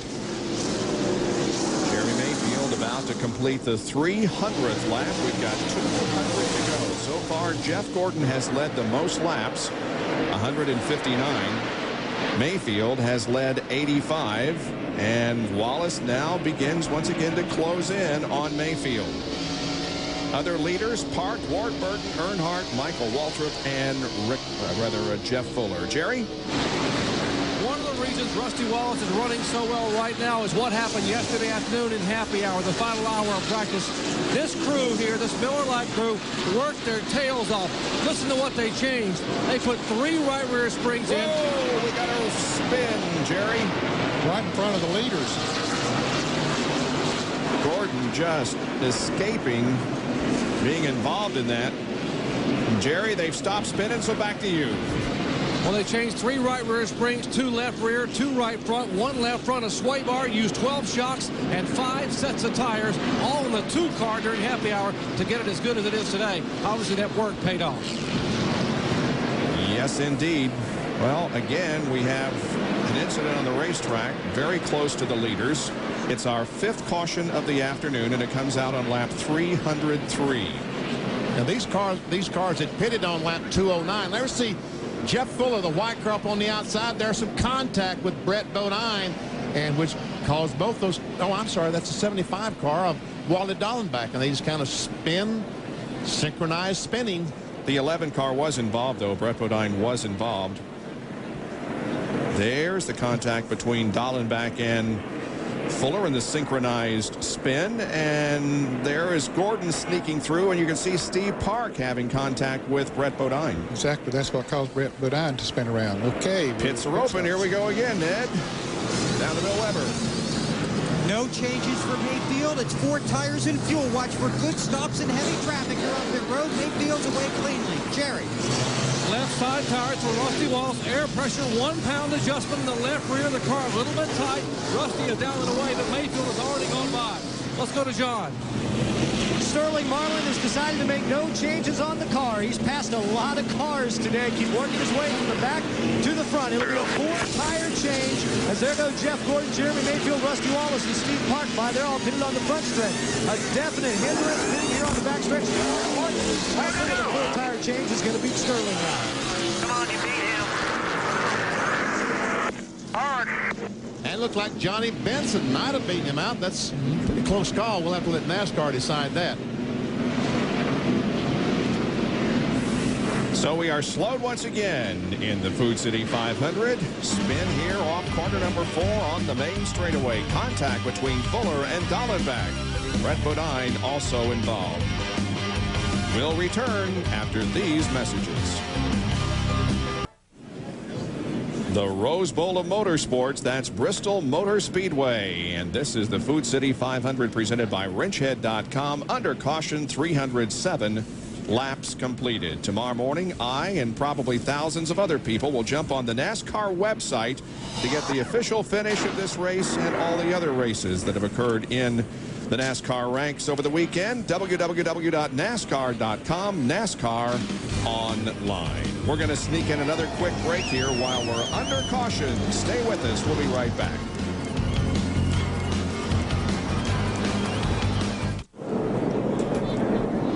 The Pennzoil Copter Cam is circling overhead of this incredible crowd that is gathered here this afternoon. 155,000 seats, every single one of them filled for today's race.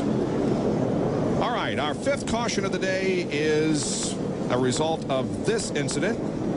That is Jeff Fuller and Wally Dallenbach getting together up in turn number 4. Steve Park and Brett Bodine will have contact right there, sending Brett Bodine into a slide. And now, Benny, if you were one of the 155,000 sitting down there near the accident, this is what you would have seen and heard.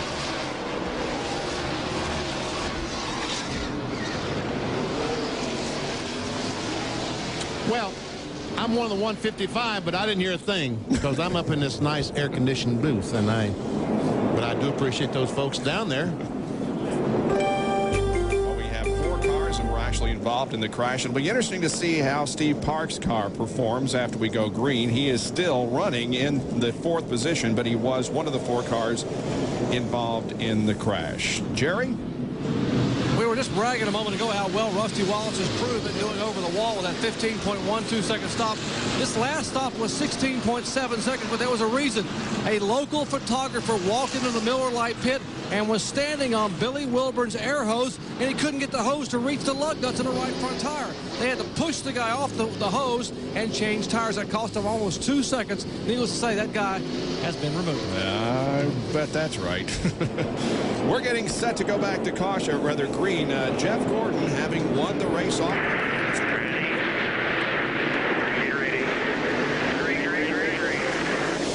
Mayfield, Wallace, Park, and Bobby Labonte, the top 5. Might mention, Ed, that the 43 car actually got to the line before the leaders on that caution, but NASCAR has put him back a lap down. They have to take that lap away that he got back, so whatever the circumstance was, is that the leaders have taken the caution when they came by, or in which we don't think that happened, that he raced back there when there were cars sitting on the racetrack right at the start. So John Andretti is 2 laps down now in the 25th position, and Robert Presley, who is just a lap down at 18th, is between 1st and 2nd.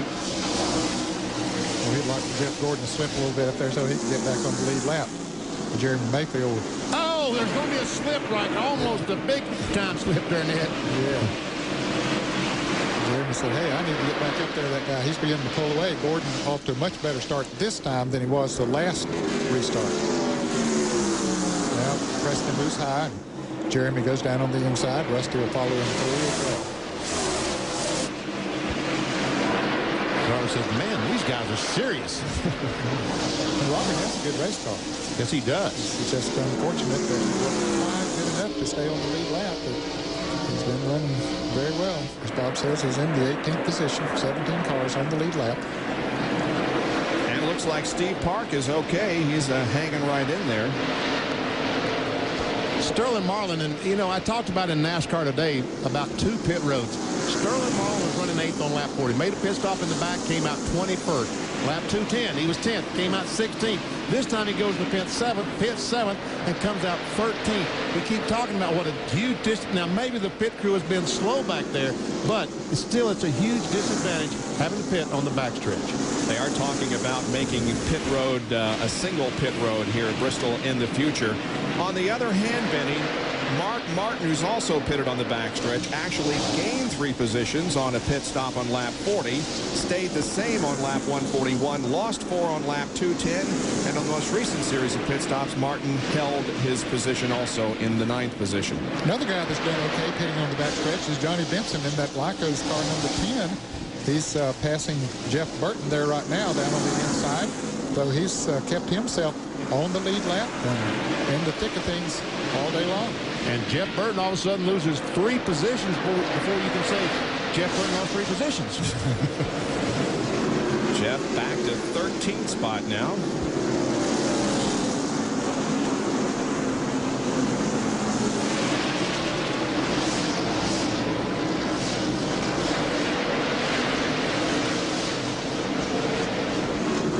Jeff Burton has finished 5th or better in 4 of the last 5 races here. A year ago at this time, Jeff Burton was the points leader in NASCAR Winston Cup competition, took the points lead after Darlington, held it for 6 races, and then guess who took over?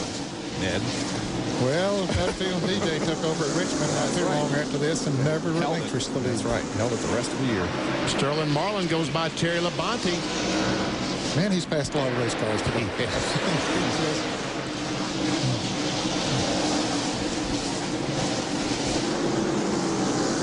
Saw Dale Earnhardt Jr. there just a moment ago. He's still fast. He's 10 laps down. But back there in 36th position, but he's still pretty fast. Might continue that his dad remains behind the wall. They continue to work on the number 3 car, Dale Earnhardt, back in 39th position right now. Let's go down to John Kernan with more on the Sterling Marlin run. Well, yesterday we saw Sterling Marlin win the Busch Series race. So you're about sitting at home, you might think, well, he probably took that same setup off the Busch Series car that ran so well on Saturday and used that same setup on his Winston Cup car. Well, I asked the team about that, and they told me, no, you know, the Busch car's 105-inch wheelbase, the Winston Cup's 110-inch wheelbase, and there's 100 pounds more weight in a Winston Cup car than a Busch car, so we can't really use the same setup. This is a totally different setup from what he had in the Busch race. However, Sterling likes the feel of the car. All they've done all day long under the pit stop is change tires. Haven't seen him make any adjustments to that car. Sterling doing well. Bobby Hamilton's Briggs and Stratton on board. Camera, we see the rear bumper. That car in front of him is Mark Martin, and it looks like the rear bumper cover is loose. There it is, flapping. Don't think that's affecting his race car too much right now. I don't think so either, Ned. As a matter of fact, Mark's running 8th. 6.5 seconds behind the leader. And speaking of the leader, it is Jeff Gordon, who has about a half-second advantage on Jeremy Mayfield. We've completed 332 laps of the 500 that make up the Food City 500, presented by Richhead.com.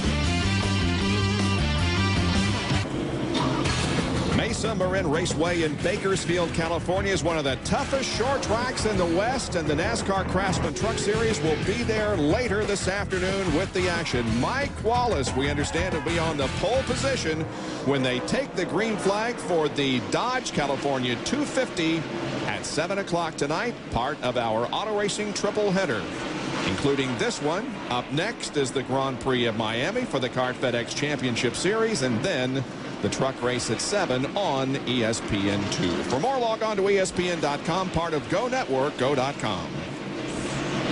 Well, there's Jeff Gordon continuing to lead.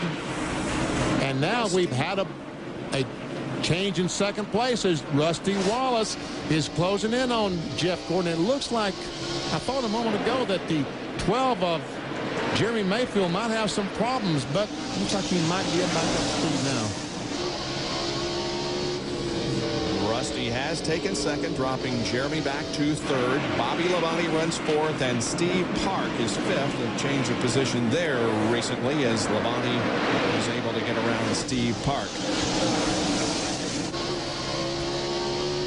And this is how the second place exchanged a few laps ago. This Rusty Wallace, I think Jeremy realized Rusty was faster because he caught him from about a half second or second behind and quickly, so he just moved over, let him go by. Rusty is closing in on Jeff Gordon now. Look how close he comes. Right now, that Miller Lite 40 is flying, man. When I look on the computer up there, he's about a mile per hour. Look at 1 mile per hour faster than Jeff Gordon. They'll make up that distance in a hurry. But as we say so many times, catching is one thing and passing him is another. Let's see, this time we saw 8,600 RPMs as Jeff Gordon goes on the outside, tries to get on the outside of Kyle Petty.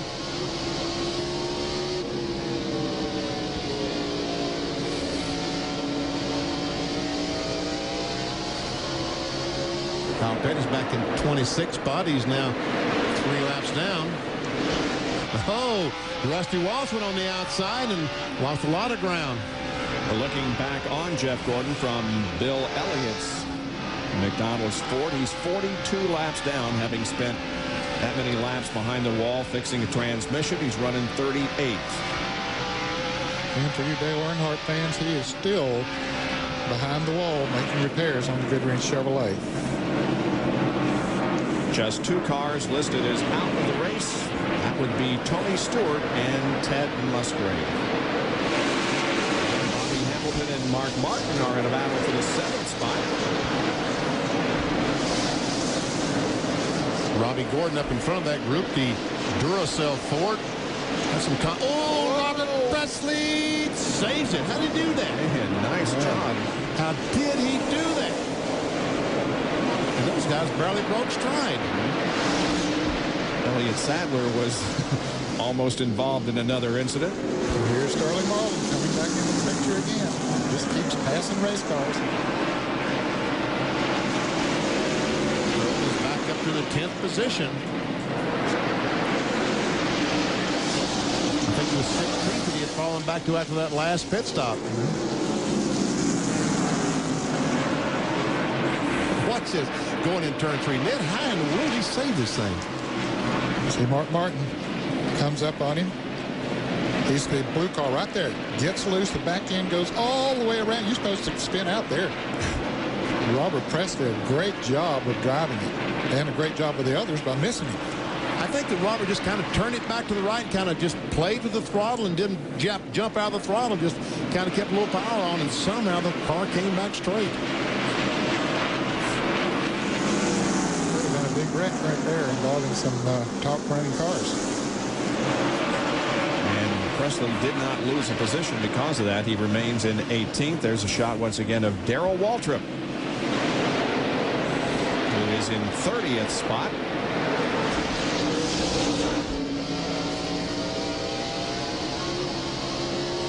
Well, although they're running close together on the racetrack, Jerry, you say that they're geared differently, the 24 and the 2?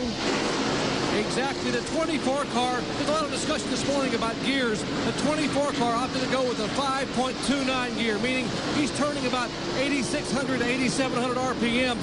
But Rusty Wallace and his teammate, Jeremy Mayfield, and the 18 car, Bobby Labonte, felt that when the track got very hot and slick, they would need more gear to get up off the corner and be able to pass people.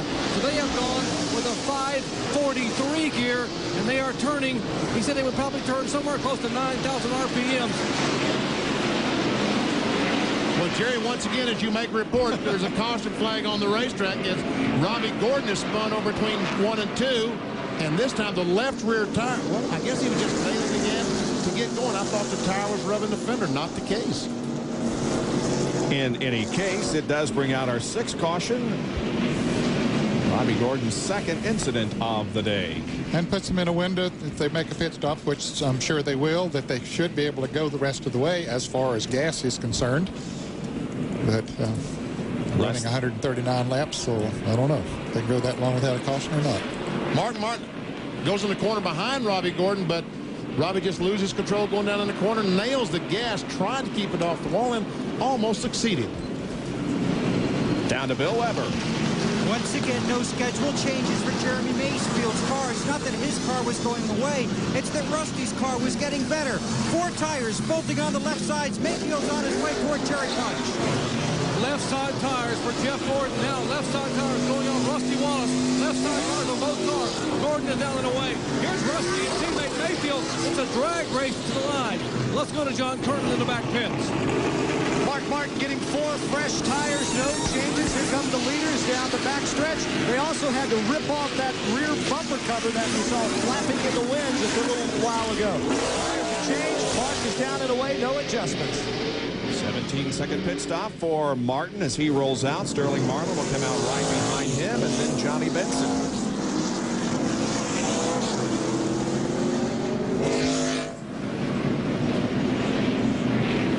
The number 3 car, Dale Earnhardt, is back in the race. So once again, the caution here at Bristol Motor Speedway, this time for a spin involving Robbie Gordon. Jeff Gordon is the leader. We'll be right back. Green is out. We're back to racing here at Bristol, and here is the battle for the lead. Jeff Gordon was on the point when they took the green flag, but now 3 laps later, Jeremy Mayfield gets the advantage. And once again, on these restarts, the 24 DuPont Chevrolet just doesn't seem to be as fast as Jeremy Mayfield. Now, on that last restart, he was, Benny, the one before this one, but this time, Mayfield got the best of him. That's a good point. You're right, he was. But now the last time, after they ran about 30 or 40 laps, Rusty Wallace extremely quick. We see Dale Jarrett right on the back bumper of Steve Park. This is a battle for the 5th position. They were battling for that position before the caution came out. Not quite this close, but they were only about 2 car lengths apart then. Bobby Hamilton, Ward Burton following these twosome. Behind Hamilton, Ward Burton is running in the 8th position.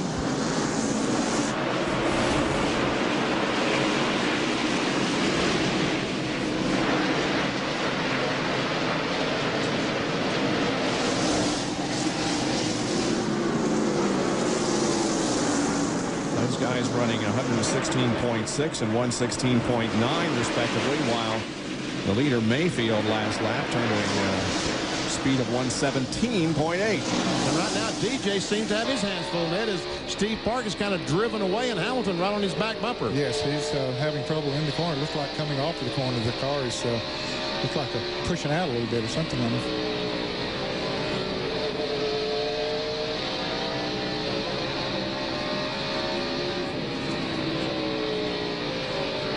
Bobby Hamilton.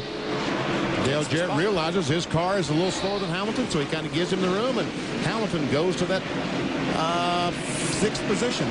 All of this from the Pennzoil copter cam. Dale Jarrett had his worst finish of the year last year in the night race here, but here has a good run going in 7th position. The copter cam is going to zoom out to show you this entire facility here. The car is completely almost encircling this half-mile concrete racetrack. Well, they will as quick as these cars get single file instead of trying to race side by side. How silly is that?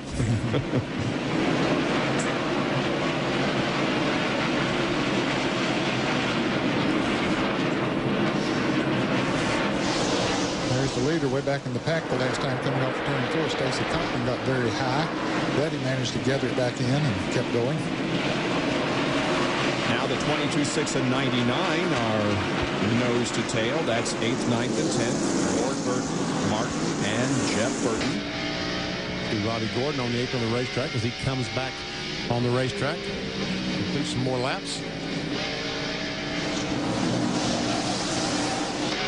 This is a battle for 9th and 10th. In 9th place, Mark Martin is the highest place Jack Roush car. So it looks like that Roush and these guys will probably come to Bristol and do some testing before the August race. Had 4 cars in the top 10 last Sunday at Darlington. Roush Racing did. And the points are really going to scramble after this race. Mayfield increasing 5-point positions, at least right now. know, Valvoline donates money to Big Brothers and Big Sisters for a win, a pole for each lap led, and for a top 5. And so far, Mark's performance has netted that group over $276,000. And Mark moves up another position, going up to the 8th spot, passing Ward Burton. Now we got Ward and Jeff Brothers running nose to tail. We're seeing that a lot. We sure have. The last couple of years. We saw Bobby Hamilton pass Dale Jarrett a little bit ago. Well, here he is now passing Steve Park. Bobby Hamilton was with that Chevrolet on the move. Made some good adjustments, I guess, on that play. Oh, we got a crash. Jeff Fuller's in the wall off turn 4, and the caution flag is out. Now, Ned, there might be some room for strategy. Right sides, stay out. Will be interesting. Certainly those that are not real happy with their race cars, if they're back 6th, 7th, or 8th, well, they'll probably come in and make some adjustments, get some new tires. But how about the leaders? The 7th caution equals the number we had in this race last year, and here is the reason for caution number 7. Looks like maybe some contact between Sterling Marlin and, man, he almost hit me, Bob. Did you see that? I sure did. It's a good thing you ducked. Well, pits are open. Let's see what happens here. They're all coming. Down to Bill Weber. A lot of teams watched what Michael Waltrip did early in this race. Look for some to gamble on 2 tire stops. The 12, the 24, the 2 on your screen. Right side for Mayfield. He really liked this set of tires, but they had to come get 4 more. Rights are on, lefts are going on. Tightening the lugs, Mayfield's away. Jerry punch. Ford, Chevrolet, and Ford. Let's call Jeff Ford in the middle of your screen. They made an air pressure adjustment in the right front. Revving the engine. Here he goes. Gordon is down. Mayfield is down. Then comes Rusty Wallace and Bobby Labonte. Let's go over to John Kernan. Mark Martin's crew already around on the left side tires. Just an air pressure adjustment as Mark asked him to please loosen the car up. Loosen the car up. Coming around on the left sides. Getting the front one on. Getting all the left side. Mark is down and away.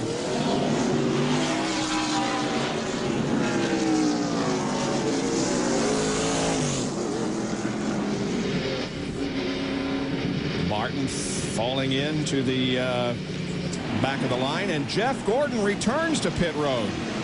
What's this all about? Maybe they didn't tie some lug nuts. Hit that tire. He hit that tire over off pit road, and so he pushed the left front fender, and he came back in there trying to pull the fender out. It has also broken the brace beneath the fender. They're trying to move the brace away because the end of that brace is very, very sharp. That brace were to flop, it could puncture the left front tire. Now, Tony Gibson literally rips that brace off. The fender is pulled back out, but it has no brace, so it will be flapping when he goes into the corners. And another problem for a driver who has led here today. Let's take a look at it once again. There it is. There's that right rear tire that NASCAR keeps asking these guys to pick up. But again, in their haste to make these fast stops, they leave her laying out there. And Jeff Gordon just ran squarely in the right rear tire off the 1 car. John Kernan.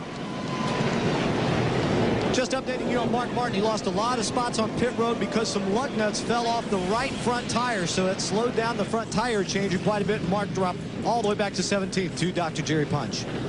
They're taking the saw to saw that fender off. They realize if that fender had no brace and will be flopping, it could potentially rub and cut that left front tire. So rather than risk that, they come in to cut a section.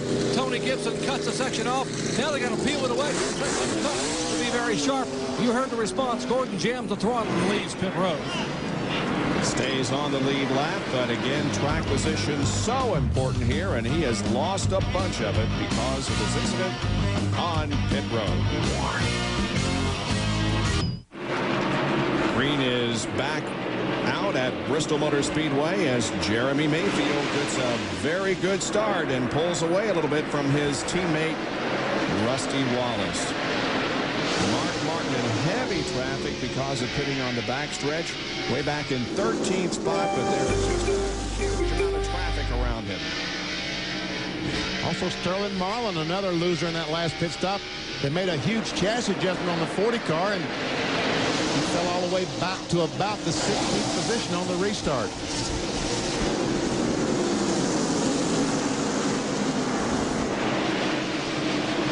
see Sterling Marlin battling along with Ricky Rudd, Michael Waltrip. And the 24 car, Gordon, is also back there. He is the 17th, but tries to gain a spot now from Marlin. And Marlin's trying to use the 66 car of Darrell Waltrip as a kind of a moving pick. So far, it's working.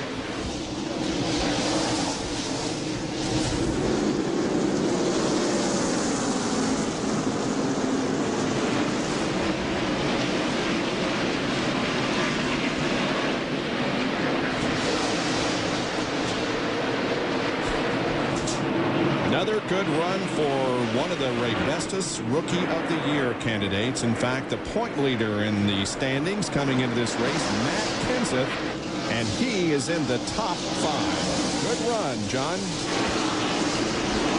Matt Kenseth's crew decided to opt for only a right side tire change because they're bidding here on the back stretch. Only a little over 100 laps remaining in the race. The car had been just a little bit tight throughout the day. So Robbie Reiser made the call for right side tires only to get him some track position. And right now it's paying off with Matt running in the 5th position. Well, maybe Jack Roush and Mark and Jeff and all these guys will have to go to Robbie Reiser and Matt Kenseth to get their setup for the another Jack Roush car, and he is a great run going so far. The highest finishing rookie in a couple of races this year, and is the best to this point in this one. I guess Jeff Fuller got in the wall the last lap, didn't he, Bob? Yeah, he got the wall up in turn number 4 and came down the straightaway very slowly and almost got tangled up with Mayfield and Wallace. Yeah, here they come off turn 4, and you see him coming down across the racetrack, and Rusty has to go very low on the racetrack to dodge him. Less than 100 laps to go now, 402 complete. Last week, Ward Burton won for the 2nd time in his career. Jeremy Mayfield, the leader of this race, has won only once in his career. That was at Pocono in June of '98. It looks like he's going to have to battle his teammate Rusty Wallace, who is a master here at Bristol, if he's going to win this one. And Rusty's car is just fast right now. As it goes in the corner, Jeremy goes up, and Rusty Wallace just goes right to the front. Had Rusty led today?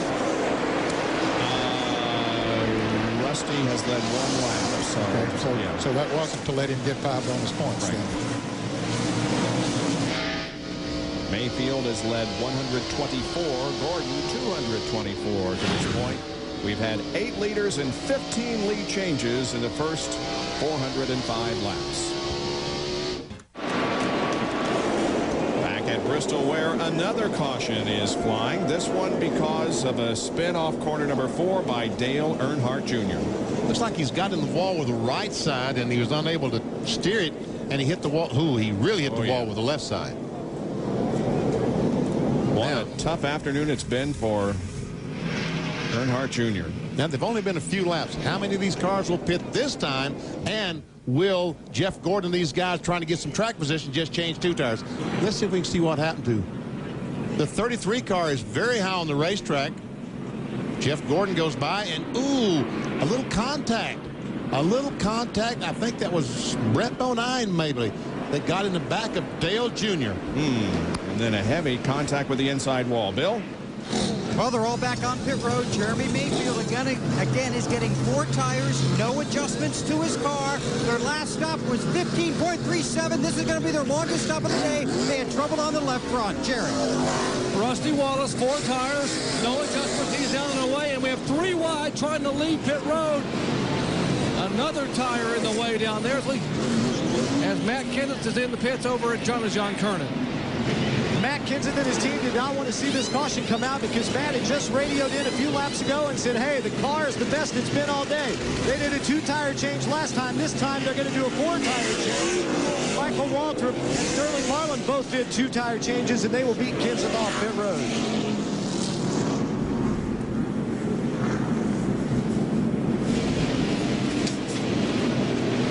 Let's take a look once again at what happened here off the 4th corner as Joe Nemechek came down, and there was contact. Yep, you're right, Benny. Yep, just a little contact in the left rear with Brett Bodine and Dale Jr. And when he got him sideways, when he had to steer the thing back to the right, there we see Nemechek, the Oakwood Homes. And right there, you see when he has to turn it back to the right, it just turns right direct. That is hard contact.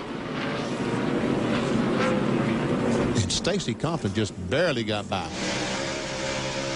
Now, this is how the deal first started. Trickle goes in the corner, gets in the back of Nemechek, and puts him up high. Now we'll check the Bud onboard camera and see his little deal. Oh, man. Down to Jerry Punch. First of all, hard lick. Are you okay? Yeah, I'm fine.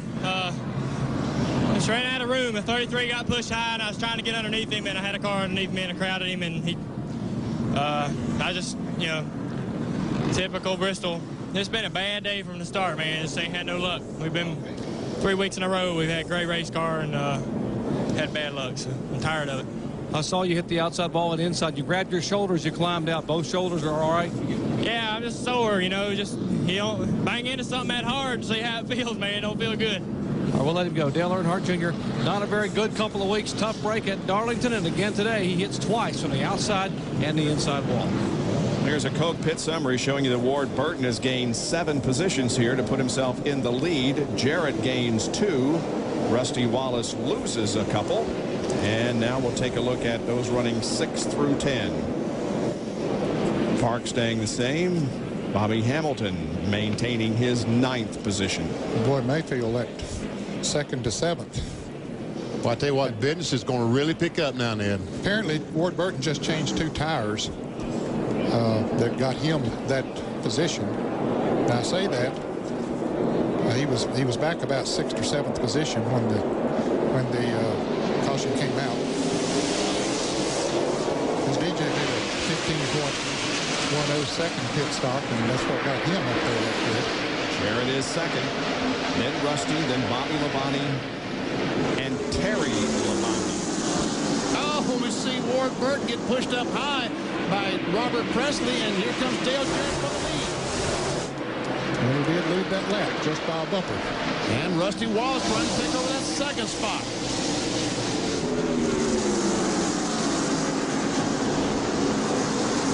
Robert's staying out there. He's, of course, is still that 1 lap down, so he's hoping to get a caution here real quick. And actually, not Taylor in the lead lap now, but he has been a fighter all day.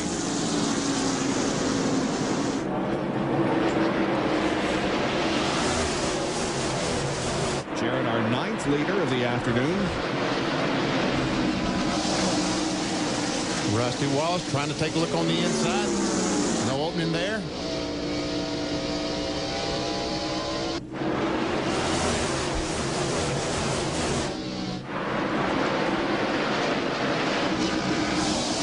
Down to Bill Weber. Well, a few laps ago, I asked Todd Perrin, how's your race car? He goes, well, it's not very fast. It's been loose, then it's been tight. But on that last pit stop, 4 tires and fuel in 14.75 seconds. The car may not be fast. The crew sure was. Jerry. Ward Burton, 2 tires only in that last pit stop. 2 tires. They made a wedge adjustment. Ward says the nose will not stick in the middle of the corner.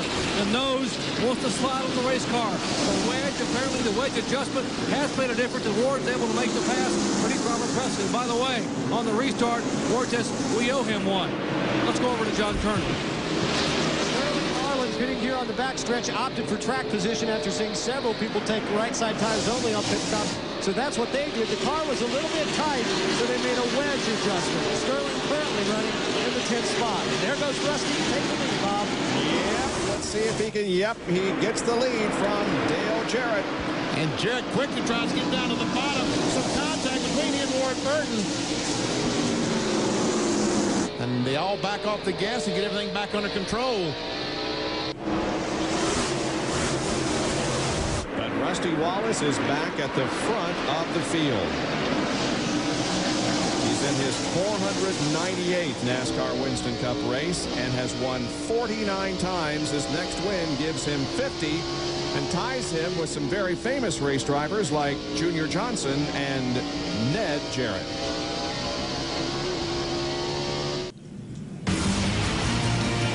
Champions presentation of the Food City 500 presented by RenchHead.com from Bristol, being brought to you by Brewery Fresh Budweiser, official beer of NASCAR. Hey, race fans, this Bud's for you. By Enterprise Rent-A-Car. Call 1-800-RENT-A-CAR. Pick Enterprise, we'll pick you up. And by Nations Rent. For construction rental equipment, call 1-800-NO-SWEAT. Well, we're under caution again, ladies and gentlemen, here at Bristol. And this one was started with Fuller up in the second corner, and it will eventually involve another car. There we see Fuller, the right front tire goes flat, and he just goes head on in the wall. So, and then all the cars come by, and I would guess there was some contact behind. Let's listen.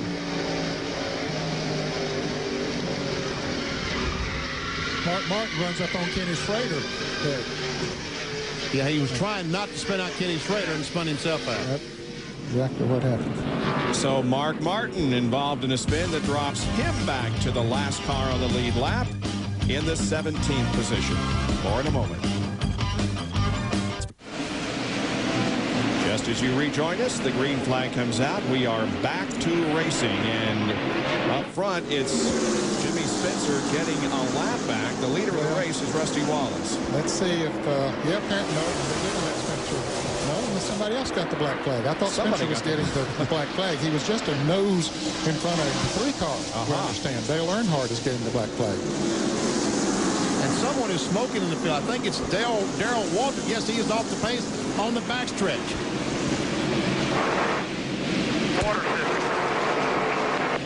Drops down to the apron of the track and heads for the pit road. Darrell Waltrip, 31st position.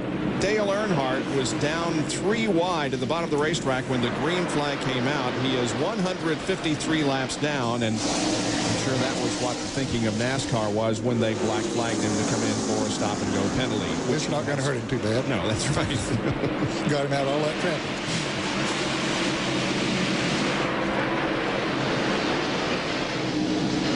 Jimmy Spencer there is back on the lead lap in 17th position. Mark Martin, who spun, apparently did make a pit stop.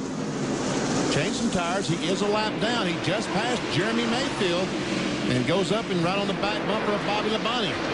Boy, Rusty Wallace is having all kind of problems getting around Jimmy Spencer. He is laying the bumper to him. Not too hard yet, but he is getting a little anxious. Kenny Wallace goes real high. Contact there. Nope. Spencer moves up the racetrack. Let these guys go. But this guy, Rusty Wallace, he's going to race hard, but he's up there in that groove that's not quite as fast. He said, wow, I got a run coming off of there. Let me try that again. Get back down on the inside in front of DJ. I'll let Rusty get away. Rusty is driving a brand new car here this weekend. The car is a Penske chassis, but it's a copy of a Hopkins chassis, and the caution comes out again, and we have debris on the backstretch. And this is caution number 10. And that equals the number of cautions we had in the night race. Spencer don't like, he could have got his lap back here right here, but he doesn't like this. They're talking probably with their hands. Let's hope not with their steering wheels. All right, we'll take a break under caution once again and be back in a moment to Bristol. Back at Bristol with a beautiful overhead shot of this facility and the cars under caution from the Pennzoil copter cam. We should go back to green flag racing here momentarily. This most recent caution was for debris on the backstretch and at other locations around the racetrack. And they're big game of the 1 to go signal right now. There is Rusty Wallace, who is the leader. Dale Jarrett second. We did have some cars on the lead lap make a pit stop during this caution. There's Steve Park at the bottom of your screen. Also, Mike Skinner. Yep. Mike Skinner, Terry Labonte. Terry Labonte came back in the second time after having gone back out. So they'll have fresh tires on. Don't know how much that will have to do with it. Less than 50 laps to go. Skinner just changed right sides, gets back out quickly. Mike's had a good run, been in the lead lap all day, currently ranked in the 12th position as we get set once again to go back to green flag racing. Second car on the inside line is Martin.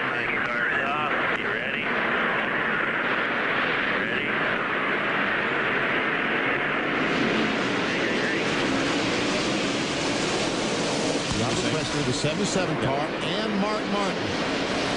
Let's see if Mark can get up and contest with Rusty to get that lap back. Presley 17th, Martin in 18th spot. 16 cars on the lead lap. There are coming up on 45 laps to go. Almost, and there was a little contact.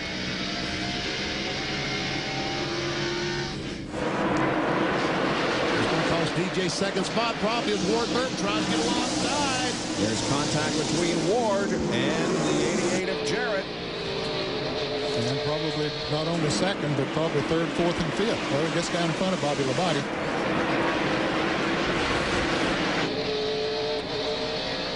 Bobby says, here I am. And right behind Bobby, Jeremy Mayfield. That's a battle for the fourth spot. Jeremy and Jeff and Gordon, I'll spit it out. Jeff Gordon stopped on one of these caution flags when these other guys did not stop, so they have the benefit of their tires being a little fresher. Up comes Bobby Labonte in the MV&A Pontiac. Interstate Batteries Pontiac. And he gets to the inside. Tries to. And here's Jeremy trying to get on the inside of Bobby. DJ's car seems to be pushing up a little bit, coming off the 2 in particular. He's just not getting a good run up there. Meanwhile, Rusty Wallace has gotten 3 seconds ahead of this group as they battle. Oh, a little contact there.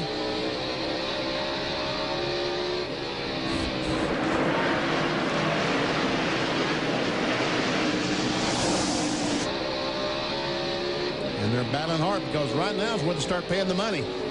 40 laps from now anyway.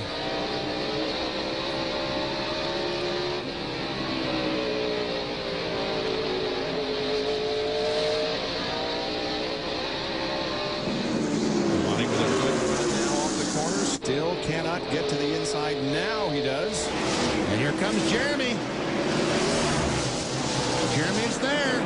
He takes a spot away. Now there's Gordon back there. Can he get to the inside? No, he can't. And look at Johnny Benson back there trying to get on the inside of Jeff Gordon. Benson just having a great run here. We got a spin and a crash down in turn 2. 3 cars involved in this incident, including Rick Mast, John Andretti. And there's one going down pit road. That's Dave Blaney back going down pit road, also involved. There's the Bentley beaten car of Dave Blaney. And so once again, for the 11th time, we have a caution waving over Bristol Motor Speedway. 3 cars involved in this one. 3-car incident has brought out the 11th caution of the race here at Bristol Motor Speedway. We see Rick Mast walking away. We see, man, he's walking a little gingerly, isn't he? Yeah, he is. Holding that right arm. John Andretti also took a hard shot to the driver's side of the car. By Rick Mast. Apparently, he has told the pit crew that he is okay, John Andretti has. But watch and see, this is really hard contact. It looks like that John Andretti right there gets in the back of Blaney going in down in turn 1. Now, they both spin. Cars go by, and here comes the 41 of Rick Mast. And man, that was hard. Lifted the car off all 4 wheels there for a moment.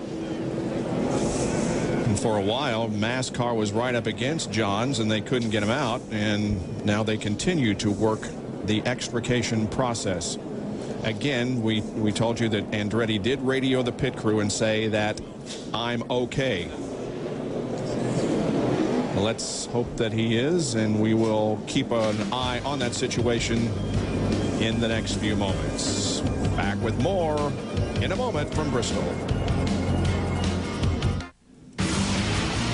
ESPN's coverage of the Food City 500 from Bristol Motor Speedway being brought to you by Polaris ATVs. If you're going to ride, ride the best, Polaris. And by Super 8 Motels. Super 8, all the room you want. should be going back to green here in just a moment. We want to remind you that we will not televise the race at Texas next week. However, you can keep up to date on what's happening there with Bill Weber's NASCAR Today, which can be seen on ESPN2 next Sunday afternoon at 1:30 Eastern Time. For more, log on to ESPN.com, part of Go Network, go.com. John Andretti did get out of the car under his own power and was able to walk to the ambulance, so that is very good news. But, man, he took a shot, didn't he?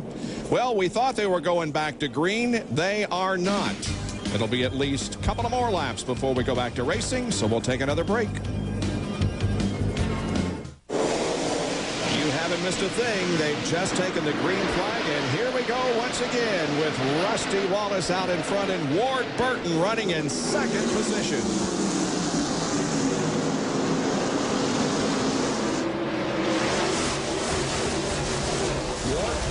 Burton's best career finish on a short track was at Martinsville in September of '97. He finished 7th. He's running second here today. A lot of traffic coming off corner number 2. Everyone survives. Dale Jarrett, something wrong with his car. He's caused all that jam up that we saw over there. And there's something wrong with the car on the outside. That's Joe Nemechek's car. Looks like he's gotten in the outside retaining wall. Meanwhile, Rusty Wallace, Ward Burton comes by, completes another lap. 24 laps to go. 24 to go. Dale Jarrett continues to fall back as his car just drifts up in the corners. He probably thinks he has a tire going down and could have Joe Nemechek into the pits. Michael Waltrip has had a very good race here this afternoon, staying on the lead lap all day long. He's currently in 11th position. There is Michael.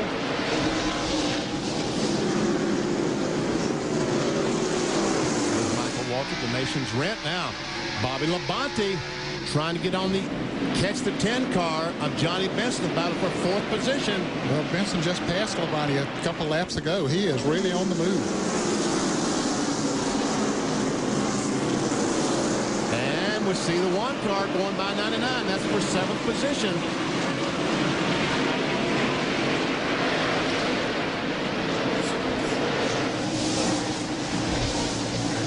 John Kernan standing by with Rick Mast, who was involved in that incident a few laps ago. Bob, Rick has been checked out in the infield care center. Rick, it was a hard hit out there. You all right? You don't realize how hard you get on these short tracks, but thankfully John's okay. He just like me a little sore when we see him out, but it's one of those deals, man. Bristol is going so fast. You get in a wreck. The last thing we want to do is get John and the door, but try to miss it. It's just noise, man. Everybody's on. All right, Rick Mast is okay, but out of the race. Back here in 8th and 9th position, Jeff Burton and Sterling Marlin. There's the 5 of Terry Labonte, who is in 10th position. Looking outside. Terry Labonte. Keith Simmons talking to Sterling Marlin, telling him that Terry Labonte's on the outside.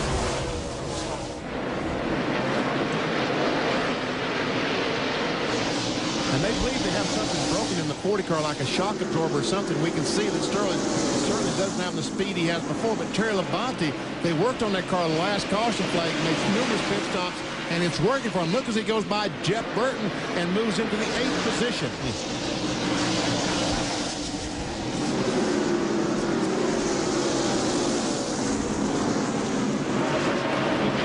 Terry Labonte has won here at Bristol on 2 different occasions, most recently in August of 1995. Gary Dehart, his crew chief, will be 52 years old on Monday, tomorrow. Now here is Johnny Benson, who is in 4th position and knocking on the 3rd place door. Johnny's best short track finish was here at Bristol in '98, where he finished in 5th, so he too has his best short track finish going. And you can see 13, just 13 laps to go.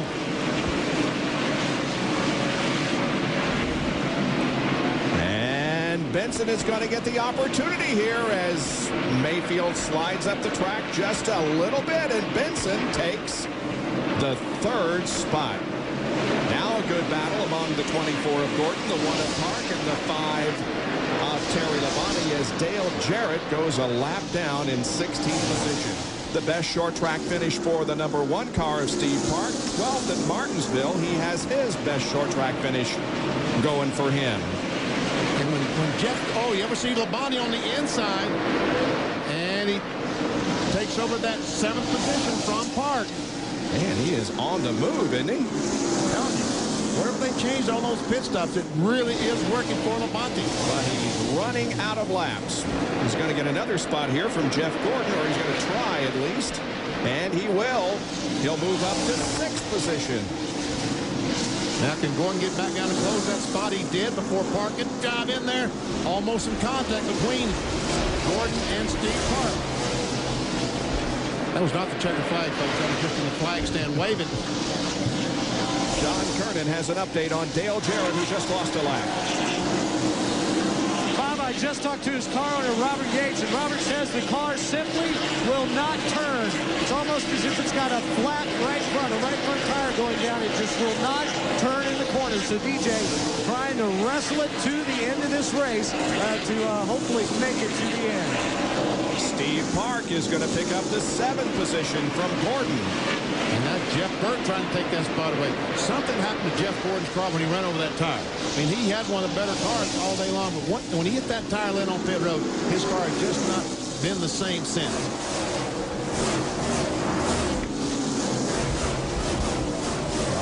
Jeff back to 8th position. He has led the most laps and will get the bonus points for leading the most here today. Jeff Gordon will. He was out front for 224 laps before he ran over the tire on pit road. Well, the laps count down now. There are less than 5 to go at Bristol. Here are the Labonte brothers now running together. Bobby in the 5th position and Terry in the 6th. Well, those new tires seems to really be working for Terry Labonte. He was all the way back at the back of the lead pack when this race restarted and worked his way up trying to take over 5th now. He's on the inside. He's got a run on his brother. And there he goes in the 5th position. I'm telling you, Gary Dehart's going to be the most popular man in NASCAR tomorrow. His phone is going to ring off the hook because every crew chief is going to call him and say, what'd you guys do on that last stop? If he only had a few more laps, it'd be interesting to see what he could do. Johnny Benson running in the 2nd position, just 2¼ seconds behind. And he, too, wishes there were about 20 or 25 more laps to go to see what he could do, if anything, with Rusty Wallace. But Rusty has been so good here this afternoon. He's on his final tour of the half-mile at Bristol.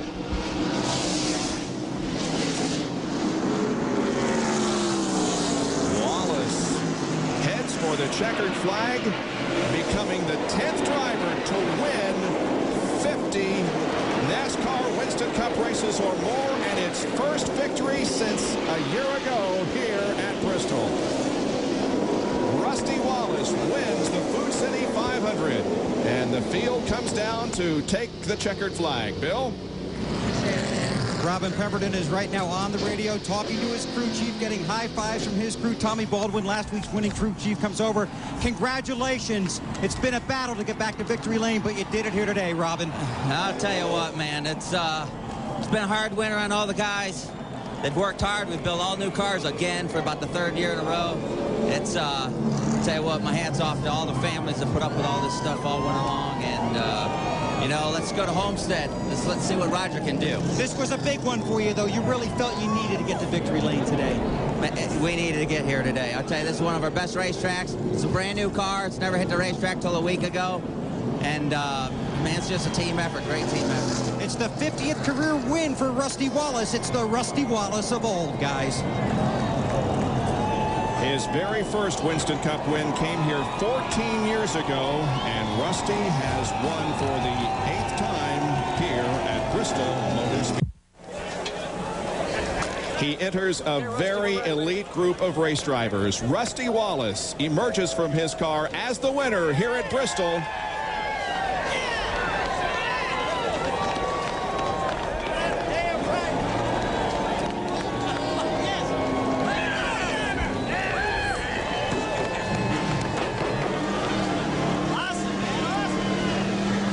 McDonald's Winner's Circle interview with Dr. Punch. How about that one? April 6, 1986, your very first victory came right here, and now, as it gives Jeff Burdick win number 50. Congratulations. It meant so much to me. I tried for so long to get that number 50, and I got it at my favorite racetrack. I mean, I love all these racetracks, but Bristol's been my home. I got the car dealerships right down the street, and what about this crew, man? The pit stops were fast today, and we worked and worked and worked. I bet we changed more chassis stuff and finally got it nailed perfect at the very end and drove off from it, and it was great. You know, I was real concerned about whether I should pit there at the end, but decided to stay out because everything was going so good. But, man, I'd like to thank Miller, my sponsors, Mr. Penske. Hope he had a great down Homestead today. We had a good one here today for him. But what a great victory for all the sponsors and all the team. I'm so excited I can't talk. We heard you make so many adjustments on the car, air pressure, wedge, a track bar. Every pit stop you kept making changes, and the car got better and better. When did you know that you were going to have the car to beat? Well, with about 75 to go, when I got in front of Jeremy let me go by to get 5 points. And I thought he was going to be able to get right past me, but he started getting loose. And then when Gordon had his problem there, that helped me a little bit. And then all of a sudden the car really started handling, though. I was loose all day long. We brought some air up in the left rear tire, put some wedge in it, dropped some air out of the left front, dropped the track bar. Just kept doing stuff like that. And, man, that's so hard I just took off. It just is flying at the end of the day. So I just can't say enough. I'm proud. It's a special day. I feel like the day is like my very first day. What was it, 1986 when I won the 500 here. We're talking about the old Rusty, but there is Robin Pemberton. Hey, how about this? This is the Rusty of old, huh? Just don't let up. He was up on the wheel all day long. We had a good car. You know, we didn't have the best track position at times, but he hung in there, and we had to work our way through it. He did a great job. Thanks, buddy. Will there be a very small party, Rusty? You kidding, man? I'm sponsored by a beer company, for Christ's sakes. But it's going to be contained, and nobody's going to be driving. It's going to be right down there at the infield of my bus, and we're going to have a rock and roll time. All right. Today, 43-year-old Rusty Wallace turns 50, and here comes Jeremy Mayfield in to give him a big hug, his teammate, to congratulate Rusty, who also gets a wave from Dale Earnhardt, who comes to the fence in victory lane to congratulate his buddy, Rusty Wallace. Mayfield finished 4th here this afternoon, and here is the elite list of the drivers who have won 50 or more NASCAR Winston Cup races, and Rusty joins today Junior Johnson and our own Ned Jarrett as a 50-race winner in NASCAR Winston Cup competition. We have a lot more from Bristol Motor Speedway. Stay with us. Juan Montoya begins defense of his 1999 Kart FedEx Championship Series championship. But there are other contenders that will be shooting for him, including Michael Andretti.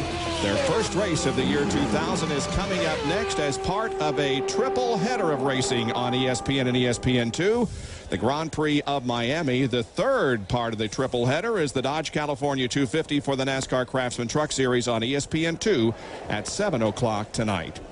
Outstanding job here by Johnny Benson and others this afternoon. Benson finished in 2nd position. Ward Burton, last week's winner, finished in the 3rd spot. Terry Labonte gave Hendrick Motorsports its first top 5 finish of the year 2000. Take a look at the rest of the unofficial results here this afternoon at Bristol in the Food City 500 presented by wrenchhead.com.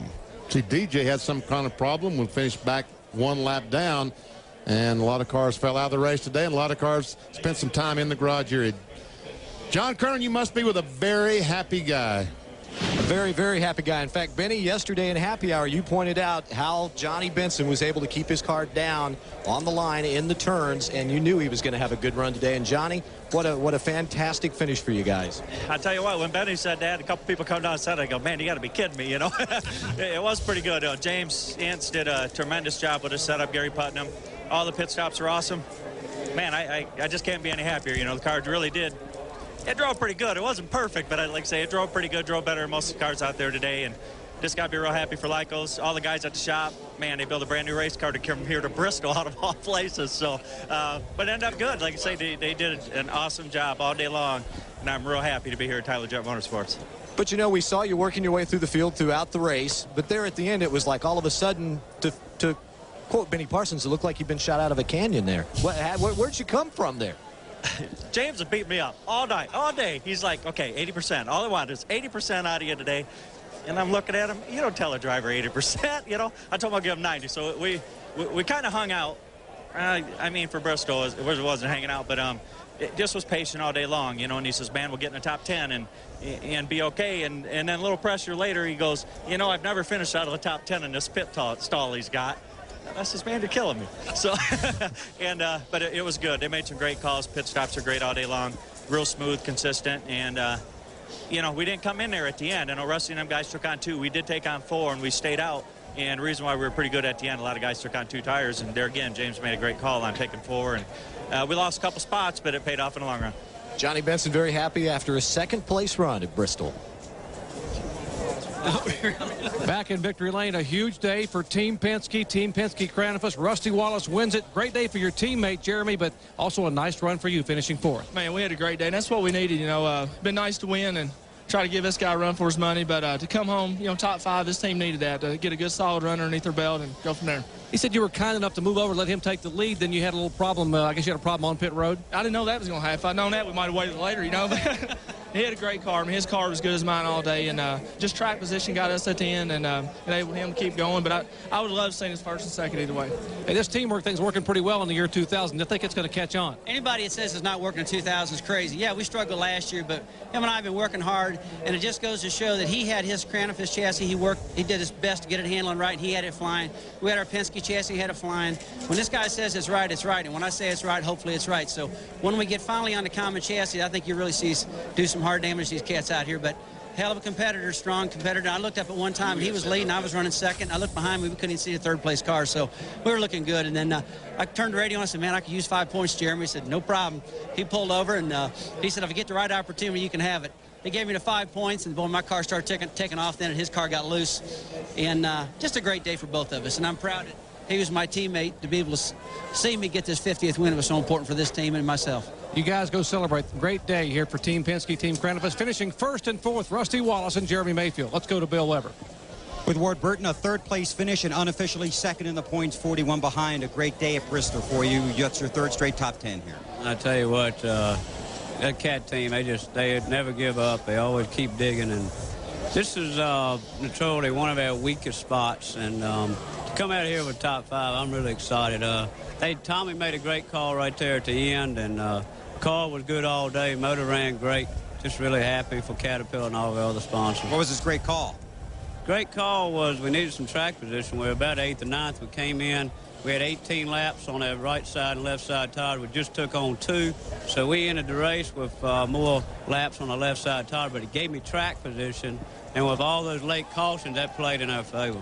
A win and a 3rd-place finish in back-to-back weeks. Feels good. I mean, I know we got some trying times coming for our team like everybody does, but right now, I tell you what, everybody's working good together. Communication is great.